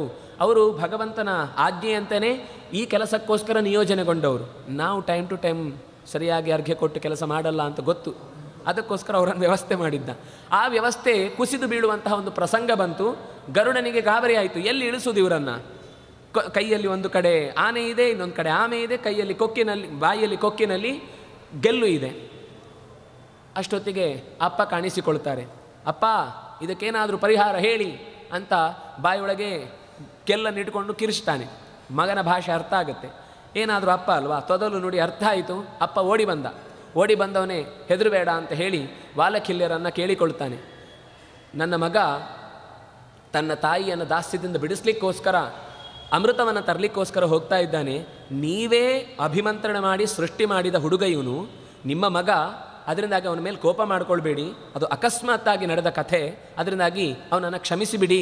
ಅವನು ಎಲ್ಲಿಯಾದರೂ ನಿಮ್ಮನ್ನು ಇಳಿಸ್ತಾನೆ, ಅಲ್ಲಿ ಇಳಿದು ನಿಮ್ಮ ತಪಸ್ಸನ್ನು ಮುಂದುವರಿಸಿ. ಅವನು ತಪೋಭಂಗ ಮಾಡಬೇಕು ಅಂತ ಅನ್ನೋದಕ್ಕೋಸ್ಕರ ಮಾಡಿದ್ದಲ್ಲ ಅಂತ ಹೀಗೆ ಹೇಳಿ ಸಮಾಧಾನ ಪಡಿಸ್ತಾರೆ. ಓಹ್ ಗರುಡನ, ನಮ್ಮ ಆತ್ಮಾವೈ ಪುತ್ರನಾಮಾಸಿ, ನಮ್ಮದೇ ಕುಡಿ ಈ ರೀತಿ ಇಷ್ಟು ದೊಡ್ಡ ಪ್ರಭಾವಶಾಲಿಯಾಗಿ ಬೆಳೆದಿದೆ ಅಂದರೆ ಸಂತೋಷಪಟ್ಟು ಅವನನ್ನು ಆಶೀರ್ವದಿಸಿ ಯಾವುದೋ ಹಿಮವತ್ ಪರ್ವತದ ತಪ್ಪಲಿನಲ್ಲಿ ಆ ಗೆಲ್ಲನ್ನು ಇಳಿಸಿ ಅಲ್ಲಿಂದ ಅವರು ಪಕ್ಕಕ್ಕೆ ಸಾಧನೆಗೆ ಪರ್ವತದ ಕಡೆಗೆ ಹೋಗುವಂತೆ ಅವರನ್ನು ಕೇಳಿಕೊಂಡು ಆ ಆಮೆಯನ್ನು ಒಂದು ಬೆಟ್ಟದ ತುದಿಗೆ ತಂದು ಅಲ್ಲಿ ನಿಲ್ಲಿಸಿ ಎರಡನ್ನು ಕೊಂದು ಸ್ವಾಹ ಅಂತ ಮುಗಿಸ್ತಾನೆ. ಇಷ್ಟಾಗುವಾಗ ಅಲ್ಲಿ ಬಂತು, ಸೂರ್ಯನನ್ನೇ ನೋಡ್ತಾ ಅವರು ತಪಸ್ಸು ಮಾಡ್ತಾ ಆಹಾರವನ್ನು ಸ್ವೀಕರಿಸ್ತಾ ಇದ್ದರು ಅಂತ. ವಸ್ತುತಃ ಸೂರ್ಯನ ಬೆಳಕು ನಮಗೆ ತುಂಬ ಸಹಾಯ ಮಾಡುವಂಥದ್ದು. ಈಗ ಸಸ್ಯಗಳು ಹೇಗೆ ಸೂರ್ಯನ ಕಿರಣಗಳಿಂದ ದ್ಯುತಿ ಸಂಶ್ಲೇಷಣೆ ಕ್ರಿಯೆಯನ್ನು ಮಾಡಿ ಆ ಮೂಲಕವಾಗಿ ಅದು ಹೂವಾಗಿ, ಕಾಯಾಗಿ, ಹಣ್ಣಾಗಿ ನಮಗೆ ಬೇಕಾದ ಆಹಾರದ ಪದಾರ್ಥವಾಗಿ ಕಾಯಿ ಬರುತ್ತೋ, ಅದನ್ನು ಅವರು ಸಸ್ಯಗಳ ಕಡೆಗೆ ಹೋಗದೆ ಡೈರೆಕ್ಟಾಗಿ ಸೂರ್ಯನ ಕಿರಣಗಳಿಂದಲೇ ಆಹಾರವನ್ನು ಪಡ್ಕೊಳ್ತಾ ಇದ್ದರು. ಇದು ಅವರ ಶಕ್ತಿ. ಅದು ಒಂದು ಪ್ರಾಚೀನರ ವಿದ್ಯೆಯಲ್ಲಿ ಒಂದು ಮಾತು ಇದೆ, ಸೂರ್ಯಪಾನ ಅಂತ. ಸೂರ್ಯನನ್ನು ನೋಡುವ ಮೂಲಕವೇ ಏನೂ ತಿನ್ನದೇ ಇದ್ದರೂ ಬದುಕುವ, ನಮಗೆ ದೇಹದ ಆರೋಗ್ಯಕ್ಕೆ ಬೇಕಾದ ಶಕ್ತಿಯನ್ನು ಪಡೆಯುವ ಸಾಮರ್ಥ್ಯವನ್ನು ಋಷಿಗಳು ಹೊಂದಿದ್ರು. ಅದು ಪಂಚಾಗ್ನಿ ವಿದ್ಯೆ ಅಂತ ಹೆಸರಿದೆ. 4 ದಿಕ್ಕುಗಳಲ್ಲೂ ಬೆಂಕಿಯನ್ನು ಹಾಕಿಕೊಂಡು ಆಕಾಶದಲ್ಲಿರುವ ಸೂರ್ಯನನ್ನು ನೋಡಿಕೊಂಡೇ ತಮಗೆ ಬೇಕಾದ ಆಹಾರವನ್ನು ಸೂರ್ಯನ ಕಿರಣಗಳಿಂದಲೇ ಪಡೀತಾ ಬದುಕ್ತಾ ಇದ್ದರು ಅಂತ. ಒಟ್ಟಂತೂ ಹೀಗೆ ಅಪೂರ್ವ ಸಂಗತಿಗಳನ್ನು ಬಿಡಿಸ್ತಾ ಹೋದರೆ ತುಂಬ ಆಗುತ್ತೆ. ನನ್ನ ಕಥೆಯಲ್ಲಿ ಮುಂದೆ ಹೋಗ್ತಾ ಇದ್ದೇನೆ. ಹೋಗಿ ಆ ಆನೆಯನ್ನು ತಿಂದ ಮೇಲೆ ಸಮಾಧಾನ ಆಗುತ್ತೆ. ಸ್ವರ್ಗದ ಕಡೆಗೆ ಹಾರುತ್ತಾನೆ. ಹಾರಿ ಅಮೃತದ ಅಲ್ಲಿ ಆ ಅಮೃತಕ್ಕೋಸ್ಕರ ಎಷ್ಟೆಲ್ಲ ರಕ್ಷಣೆ ಮಾಡಿದ್ರು ಅಂತ ನಾವೆಲ್ಲ ನೋಡ್ತೇವೆ. ಈ ಹಳೆಯ ಕಾಲದ ಸಿನಿಮಾಗಳಲ್ಲೆಲ್ಲ ವಿಲನ್ಗಳು ಒಳಗೆ ಸಿಕ್ಕಾಕೊಂಡಿರುವಾಗ ಅದರದ್ದೆಲ್ಲ ಇಂಥ ಚಕ್ರ ಅಲ್ಲಿ ಒಳಗೆ ಹೋದರೆ ಎಲ್ಲೋ ಸಿಕ್ಕಾಕೊಳ್ಳೋದು, ಬೀಳುವುದು, ಕತ್ತಿಯಿಂದ ಇರಿಯುವುದು, ಯಾರೋ ಬಂದು ಅದನ್ನು ಚುಚ್ಚುವುದು, ಈ ಥರ ಏನೇನೋ ಇದೆಯಲ್ವ. ಇದಕ್ಕಿಂತ ಸಾವಿರಾರು ಲಕ್ಷ ಪಟ್ಟು ವಿಚಿತ್ರವಾದ ಅಮೃತದ ರಕ್ಷಣೆಗೆ ಇಟ್ಟ ಆ ಕೋಣೆಯ ಜಾಗದಲ್ಲಿ ಯಾರೂ ಪ್ರವೇಶಿಸಲಿಕ್ಕೆ ಸಾಧ್ಯ ಆಗದೇ ಇರುವ ವ್ಯವಸ್ಥೆಯನ್ನು ಇಂದ್ರ ಮಾಡಿದ್ದ. ಈ ಎಲ್ಲ ವ್ಯವಸ್ಥೆಯನ್ನು ದಾಟಿ ಗರುಡ, ಆ ದಾಟುವುದಕ್ಕೆ ತುಂಬ ಕಥೆ ಇದೆ, ಅದು ಶ್ಲೋಕ ಹೇಳಿದರೆ ತುಂಬ ಉದ್ದ ಆಗುತ್ತೆ. ಒಟ್ಟಂತೂ ಇದೆಲ್ಲ ಟೆಕ್ನಿಕ್ಗಳನ್ನು ಕೂಡ ದಾಟಿ ಆ ಅಮೃತವನ್ನು ಹಿಡಿದುಕೊಂಡಿದ್ದ, ಅಂದರೆ ಇಟ್ಟಿದ್ದ ಜಾಗಕ್ಕೆ ಹೋಗಿ ಅದನ್ನು ತೆಗೆದುಕೊಂಡು ಬರುವಾಗ ಗಾಬರಿ ಆಗುತ್ತೆ ಇಂದ್ರನಿಗೆ. ಇಷ್ಟು ವ್ಯವಸ್ಥೆಯನ್ನು ಕೂಡ ದಾಟಿ ಹೋದ ಅಂದರೆ ಇವನು ಸಾಮಾನ್ಯ ಅಲ್ಲ ಅಂತ. ಎಲ್ಲ ಇದ್ದಕ್ಕಿದ್ದ ಹಾಗೆ ದೇವತೆಗಳು ಯಾರೂ ಬಿಡದೆ, ಇಂದ್ರನ ಆದೇಶ, ಎಲ್ಲ ದೇವತೆಗಳು ಬಂದು ಗರುಡ ಮೇಲೆ ದಾಳಿ ಮಾಡ್ತಾರೆ. ಯಾವ ದಾಳಿಯೋ ಅವನಿಗೆ ಏನು, ಕೊನೆಗೆ ಕೋಪದಿಂದ ತನ್ನ ಕೈಯಲ್ಲಿದ್ದ ವಜ್ರಾಯುಧವನ್ನು ಅವನ ಮೇಲೆ ಪ್ರಯೋಗ ಮಾಡ್ತಾನೆ. ಇಷ್ಟೆಲ್ಲ ಆದರೂ ಸ್ವಲ್ಪವೂ ಆ ಪೆಟ್ಟುಗಳಿಗೆ ಘಾಸಿಯಾಗದೆ ಅಮೃತವನ್ನು ಹಿಡ್ಕೊಂಡು ಹೋಗುವಾಗ ಕೊನೆಗೆ ಸ್ತೋತ್ರ ಮಾಡ್ತಾರೆ. ತಪ್ಪಾಯ್ತಪ್ಪ, ನಿನ್ನ ಮೇಲೆ ಏನು ಜಿದ್ದಲ್ಲ, ಈ ಅಮೃತ ದುಷ್ಟರ ಕೈಗೆ ಸಿಗಬಾರ್ದು ಅನ್ನೋದಕ್ಕೋಸ್ಕರ ನಾವಿಷ್ಟೆಲ್ಲ ಪ್ರೊಟೆಕ್ಷನ್ ಇಟ್ಟದ್ದು ಹೊರತು ಅದು ನಿನ್ನ ಕೈಗೆ ಸಿಗಬಾರ್ದು ಅಂತಲ್ಲ. ನೀನು ಖಂಡಿತವಾಗಿ ಇದನ್ನು ಉಪಯೋಗಿಸ್ಕೊಳ್ಬೋದು, ಆದರೆ ನೀನು ಕೊಡ್ತಾ ಇರುವ ವ್ಯಕ್ತಿಗಳು ಈಗಾಗಲೇ ಜಗತ್ತಿನಲ್ಲಿ ತುಂಬ ಅನಾಹುತಗಳಿಗೆ ಕಾರಣರಾದವರು. ಅವರು ಮೊದಲೇ ದುಷ್ಟರು, ಅವರಿಗೆ ಮತ್ತೆ ಈ ಅಮೃತ ಸಿಕ್ಕಿತು ಅಂತಂದರೆ ಜಗತ್ತಿನ ಅವ್ಯವಸ್ಥೆಗೆ ನೀನೇ ಮೂಲ ಬೇರಾಗಿ ಕಾರಣವಾಗಿ ಜಗತ್ತಿನ ಅನ್ಯಾಯಕ್ಕೆ ನಿನ್ನಿಂದಾಗಿ ದೊಡ್ಡ ನಾಂದಿ ಆಗತ್ತೆ, ಇದು ಬೇಡ ಅಂತ ತುಂಬ ಕೇಳಿಕೊಳ್ತಾನೆ. ಆದರೆ ಅವನು ಗರುಡನ ಮೇಲೆ ಆ ವಜ್ರಾಯುಧವನ್ನು ಪ್ರಯೋಗ ಮಾಡಿದ್ದಕ್ಕೆ ವಜ್ರಾಯುಧದ ಶಕ್ತಿ ವ್ಯರ್ಥ ಆಗಬಾರ್ದಲ್ವ, ನಿನಗೆ ಬೇಜಾರಾಗಬಾರ್ದು ಅಂತ ಒಂದು ಗರಿಯನ್ನು ಕತ್ತರಿಸಿ ಬೀಳಿಸ್ತೇನೆ ಅಂತ ತನ್ನ ಇಡೀ ಅನಂತವಾದ ದೊಡ್ಡ ಶರೀರದಲ್ಲಿ ಒಂದು ತುಂಡು ಗರಿಯನ್ನು ಕೆಳಕ್ಕೆ ಬೀಳಿಸಿ, ನಿನ್ನ ಮೇಲೇನು ನನಗೆ ಕೋಪ ಇಲ್ಲ, ನನ್ನ ತಾಯಿಯನ್ನು ಬಿಡಿಸುವ ಅನಿವಾರ್ಯತೆಗೋಸ್ಕರ ಈ ಅಮೃತವನ್ನು ಹೊತ್ತೊಯ್ತಾ ಇದ್ದೇನೆ, ಹೊತ್ತೊಯ್ದು ನನ್ನ ಅಮ್ಮನನ್ನು ಬಿಡಿಸುವುದಷ್ಟೇ ನನ್ನ ಜವಾಬ್ದಾರಿ. ಅದಾದ ಮೇಲೆ ಅದನ್ನು ಹೇಗಾದರೂ ನೀನು ವಾಪಸ್ ತೆಗೆದುಕೊಳ್ಳಬೇಕಾದದ್ದು ನೀನು. ನನಗೆ ಖಂಡಿತ ಇದನ್ನು ಅವರಿಗೆ ಒಪ್ಪಿಸಬೇಕು ಅಂತಲ್ಲ, ನನ್ನ ಅಮ್ಮನನ್ನು ಬಿಡಿಸಬೇಕಾದ್ರೆ ಇದು ಅನಿವಾರ್ಯತೆ. ಆಗ ಇಂದ್ರ ಹೇಳ್ತಾನೆ, ಹಾಗಾದರೆ ಇದನ್ನು ಸ್ವೀಕರಿಸಬೇಕಾದ್ರೆ ಕೆಲವು ನಿಯಮ ಇದೆ, ಆ ನಿಯಮಗಳನ್ನು ಅವರಲ್ಲಿಗೆ ಹೇಳಿ, ನಾನು ಅಷ್ಟವ್ರ ನಿಯಮನ ಪಾಲನೆ ಮಾಡ್ತಾ ಇದ್ದಾರೆ ಅಂದರೆ ಅಷ್ಟರಲ್ಲಿ ನಾನು ಅದನ್ನು ಹೊತ್ತುಕೊಂಡು ಬರುವ ವ್ಯವಸ್ಥೆ ಮಾಡ್ತೇನೆ ಅಂತ ಹೇಳಿ ಗರುಡನನ್ನು ಕಳುಹಿಸ್ತಾನೆ. ಗರುಡ ಆ ಅಮೃತವನ್ನು ತಂದು ಕದ್ರುವಿನ ಕೈಗೆ ಕೊಡ್ತಾರೆ. ಕದ್ರುವಿಗೆ ಹೇಳ್ತಾರೆ, ಇದು ಅಮೃತವನ್ನು ನೀವು ಹೀಗೆ ಎಲ್ಲೆಲ್ಲೋ ನಿಂತಲ್ಲೋ ಹಾಗೆ ಎಲ್ಲ ಸ್ವೀಕರಿಸಿದ್ರೆ ಆಗೋದಿಲ್ಲ, ಇದಕ್ಕೆ ಇಂತಹ ಜಾಗಕ್ಕೆ ಹೋಗಿ ಆ ನದಿಯಲ್ಲಿ ಸ್ನಾನ ಮಾಡಿ ಶುಚಿರ್ಭೂತರಾಗಿ ಅದಕ್ಕೆ ಬೇಕಾದ ಕೆಲವು ಮಂತ್ರಗಳನ್ನು ಉಪದೇಶ ಪಡೆದು ಅನುಸಂಧಾನ ಮಾಡಿದ ಮೇಲೆ ಅದನ್ನು ಸ್ವೀಕರಿಸಬೇಕು ಅಂತ ಹೀಗೆ ಹೇಳ್ತಾರೆ. ಸರಿ, ಇದೆಲ್ಲ ನೀವು ಒಟ್ಟಿಗೆ ಎಲ್ಲರೂ ಒಟ್ಟಿಗೆ ಸ್ನಾನ ಮಾಡಿ ಬಂದು ಅದನ್ನು ತಗೊಳ್ಬೇಕು ಅಂತ. ಸರಿ ಆಯಿತು ಅಂತೇಳಿ ಅವರೆಲ್ಲ ಇಳಿತಾರೆ. ಒಂದು ದರ್ಭೆಯ ಹುಲ್ಲಿನ ಮೇಲೆ ಆ ಅಮೃತದ ಕಲಶ ಇರುತ್ತೆ. ಅಷ್ಟೊತ್ತಿಗೆ ಇಂದ್ರ ಓಡಿ ಬಂದು ಒಂದು ಬ್ರಾಹ್ಮಣನ ವೇಷವ ತೊಟ್ಟು ಏನೂ ಗೊತ್ತಿಲ್ಲದವರಂತೆ ಆ ಕಲಶವನ್ನು ಹೊತ್ತೊಯ್ದು ಬಿಡ್ತಾನೆ. ಅಲ್ಲಿ ಒಪ್ಪಿಸಿದ ಮೇಲೆ ಗರುಡ ಹೇಳುತ್ತಾನೆ, ಅಮ್ಮನನ್ನು ನೀವು ಬಿಡಿಸ್ಬೇಕು ಅಂತ ಹೇಳಿದ್ದಕ್ಕೋಸ್ಕರ ನಾನು ಇಷ್ಟು ಕಷ್ಟಪಟ್ಟದ್ದು, ಅಮ್ಮನನ್ನು ಬಿಡುಗಡೆ ಮಾಡಬೇಕು. ಆಯಿತು, ಇನ್ನು ಮುಂದೆ ನಿನ್ನ ತಾಯಿ ನಮಗೆ ದಾಸಿ ಅಲ್ಲ, ಇವಳು ಎಲ್ಲ ರೀತಿಯಿಂದಲೂ ಕೂಡ ಮೊದಲಿನಂತೆಯೇ ಕಶ್ಯಪನ ಹೆಂಡತಿಯಾಗಿ ರಾಣಿಯ ರೀತಿಯಲ್ಲಿ ಮೆರೀತಾಳೆ, ಇದು ನಮ್ಮ ಮಾತು ಅಂತ ಹೇಳಿ ವಾಪಸ್ ಬರುವಾಗ ಕಲಶ ಇಲ್ಲ. ಗಾಬರಿ ಆಗುತ್ತೆ, ಎಲ್ಲೋಯ್ತು ಅಂತ. ಆದರೆ ಯಾರ ಮೇಲೂ ಆಕ್ಷೇಪ ಮಾಡುವಾಗಿಲ್ಲ. ಅವರು ಮೋಸ ಮಾಡಿ ಅವಳನ್ನು ದಾಸಿಯನ್ನಾಗಿ ಮಾಡಿಕೊಂಡಿದ್ದು. ಅವರು ಮೊದಲು ಯೋಚನೆ ಏನಿತ್ತು, ಅಮೃತವನ್ನು ಕೇಳೋಣ, ಅಮೃತ ಬಂತು ಅಂದರೆ ಅಮೃತ ಸಿಕ್ಕಿತು ಅಂತ ಸಂತೋಷನೇ ಆಯಿತು. ಅಮೃತ ಸಿಗಲಿಲ್ವಾ, ಈ ಗರುಡ ಇದ್ದಾನೆ, ವಿನತೆ ಇದ್ದಾಳೆ, ನಮ್ಮ ಕಾರ್ಯಭಾರಕ್ಕೆ ಏನೂ ತೊಂದರೆ ಇಲ್ಲ, ಮೊದಲಿನ ಹಾಗೆ ಅವರು ದಾಸಿಯಾಗಿ ಇರ್ತಾರೆ, ನಾವು ಓಡಾಡಿಕೊಂಡು ಖುಷಿಯಿಂದ ಇರಬಹುದು ಅಂತ ಹೀಗೆ ಯೋಚನೆ ಇತ್ತು. ಆದರೆ ಇದು ಎರಡೂ ಆಗಲಿಲ್ಲ. ಈಗ ಆ ಕಡೆಯಿಂದ ಅಮೃತವೂ ಸಿಗಲಿಲ್ಲ, ಈ ಕಡೆ ಇವಳು ದಾಸಿಯಾಗಿ ಉಳಿಲಿಲ್ಲ. ಆದರೆ ಅದನ್ನು ದೇವತೆಗಳ ಮೇಲೆ ಆಕ್ಷೇಪ ಮಾಡಲಿಕ್ಕಾಗಲಿಲ್ಲ. ಎಷ್ಟೋ ಸಂದರ್ಭದಲ್ಲಿ ನಮ್ಮ ಯಾವುದೋ ಒಂದು ಆಸೆ ಈಡೇರಲಿಲ್ಲ ಅಂತಾದಾಗ ಇನ್ನೊಂದು ಯಾವುದೋ ಯೋಜನೆಯನ್ನೇ ನಾವು ವಸ್ತುತಃ ನಮ್ಗೆ ಅನ್ಯಾಯ ಆಗಿರುತ್ತೆ. ಜನಗಳಿಗೆ ಅನ್ಯಾಯ ಆಗಿದೆ, ಜನಗಳಿಗೆ ಅನ್ಯಾಯ ಆಗಿದೆ, ನೀವು ಮಾಡ್ತಾ ಇರೋದು ತಪ್ಪು, ನಿಮ್ಮಿಂದಾಗಿ ತುಂಬ ತೊಂದರೆ ಆಗ್ತಾ ಇದೆ ಅಂತ ಆಗದೇ ಇರುವ ತೊಂದರೆಯನ್ನೇ ತೋರಿಸಿ ಮಾತಾಡ್ತಾರಲ್ವ. ಇದು ಸರ್ಪಗಳ ಸ್ಥಿತಿಯೂ ಹಾಗೆ ಇತ್ತು. ನಾವು ಮಾಡಿದ ತಪ್ಪನ್ನು ತೋರಿಸಿಕೊಳ್ಳಿಕ್ಕಾಗದೆ ಆ ಕಡೆಯಿಂದ ವಿನತೆಯೂ ತಪ್ಪಿ ಹೋದ್ಲು, ಈ ಕಡೆಯಿಂದ ಅಮೃತವೂ ತಪ್ಪಿತು ಅಂತ ಕೊನೆಗೆ ಚೂರಾದರೂ ಅಮೃತ ಸಿಕ್ಕಿದ್ರೆ ಸಿಗಲಿ ಅಂತ ಯೋಚನೆ ಮಾಡಿ ದರ್ಭೆಯನ್ನು ಇಟ್ಟಿದ್ದ ಜಾಗದಲ್ಲಿ ಕಲಶ ಇತ್ತಲ್ವ, ಅದರ ಮೇಲೆ ಸ್ವಲ್ಪ ಎಲ್ಲೋ ಹನಿ ಬಿದ್ದಿದ್ರೆ ಸಿಗಲಿ ಅಂತ ನೆಕ್ಕಿದ್ವಂತೆ. ನೆಕ್ಕಿದ ಮೇಲೆ ನಾಲಿಗೆ ಎರಡಾಯ್ತಂತೆ. ಈ ದರ್ಭೆಯ ಸ್ವಭಾವ ಏನು ಅಂದರೆ ಅದರ ನೀವು ಕೈಯಿಂದ ಎಳೆದ್ರೆ ಗಾಯ ಆಗುತ್ತೆ, ತುಂಬ ಶಾರ್ಪ್ ಅದು. ಹಾಗೆ ದ್ವಿಜಿಹ್ವಾಹ, ಎರಡು ನಾಲಿಗೆಗಳವು. ಮೊದಲಿಂದನೂ ಅವುಗಳ ಸ್ವಭಾವ ಎರಡೇ. ಆದರೆ ಅದು ನಾಲಿಗೆಯ ಮೂಲಕ ನೀವು ಮಾಡಿದ ತಪ್ಪಿಗೆ ಇದು ಶಿಕ್ಷೆ, ನೀವು ಎರಡೆರಡು ರೀತಿ ನಡ್ಕೊಂಡಿದ್ದಕ್ಕೆ ನಿಮ್ಮ ನಾಲಿಗೆಯೂ ಎರಡಾಗಲಿ ಅಂತ ಸೀಳಿದ ಸ್ವಭಾವದವುಗಳಾಗಿ ಅವತ್ತಿನಿಂದ ಜಗತ್ತಿನಲ್ಲಿ ಪ್ರಸಿದ್ಧಿಗೆ ಬಂದವು ಅಂತ. ಹೀಗೆ ಅಮ್ಮನನ್ನು ಬಿಡಿಸಿದ ಗರುಡನ ಕಥೆ ವೈನತೆಯ ವಿನತೆಯ ಮಗ ಅನ್ನುವ ದೃಷ್ಟಿಯಿಂದ ಅವನು ಪ್ರಸಿದ್ಧನಾದ. ಅಮೃತವು ಸೇಫಾಗಿ ಯಾವ ದುಷ್ಟರ ಕೈಗೆ ಸಿಗದಂತಾಯಿತು, ಅಮ್ಮನ ಬಿಡುಗಡೆಯೂ ಆಯಿತು. ಕದ್ರುವಿಗೆ ಯಥಾಪ್ರಕಾರ ಅವಳು ಮಾಡಬೇಕಾದ ಕೆಲಸಗಳು ಮುಂದೆ ನಡಿಬೇಕಾದಕ್ಕೇನೆಲ್ಲ ಇತ್ತು ಶಾಪ, ಅದು ಯಥಾಪ್ರಕಾರ ಶಾಪವಾಗಿ ದುಷ್ಟ ಸರ್ಪಗಳೆಲ್ಲ ನಾಶ ಆಗುವುದಕ್ಕೆ ಕಾರಣ ಆಯಿತು. ಅದು ಮುಂದೆ ಯಜ್ಞಕ್ಕೆ ಕಾರಣ ಆಯಿತು ಅಂತ ಹೇಳಿ ಆ ಯಜ್ಞ ನಡೆಯುವಾಗ ಆಸ್ತಿಕನ ಆಗಮನ ಆಗಿದ್ದು, ಅದಕ್ಕಿಷ್ಟು ಕಥೆ ಹೇಳಿದ್ದು. ಆ ಆಸ್ತಿಕ ಬಂದ ಯಾಕೆ ಅಂತ ಹೇಳುವಾಗ ಜರತ್ಕಾರು ಇಬ್ಬರನ್ನು ಸೇರಿಸಿದ ಕಥೆಯನ್ನು ಮತ್ತೆ ಸ್ವಲ್ಪ, ಇನ್ನೇನು ಹೆಚ್ಚು ಇದರ ಕಥೆ ಇಲ್ಲ, ಇದರಿಂದ ಮುಂದೆ ಬರುವ ಕಥೆಯನ್ನು ನಾಳೆ ದಿವಸ ಸೇರಿದಾಗ ನೋಡೋಣ ಅಂತ ಹೇಳ್ತಾ, ಕಾಯೇನ ವಾಚ ಮನಸ ಇಂದ್ರಿಯೈರ್ವ ಬುದ್ಧಿಯ ಆತ್ಮನಾವ ಅನುಸೃತ ಸ್ವಭಾವ ಕರೋಮಿ ಯದ್ಯತ್ ಸಕಲಂ ಪರಸ್ಮೈ ನಾರಾಯಣಾಯೇತಿ ಸಮರ್ಪಯಾಮಿ. ಕೃಷ್ಣಾರ್ಪಣಮಸ್ತು.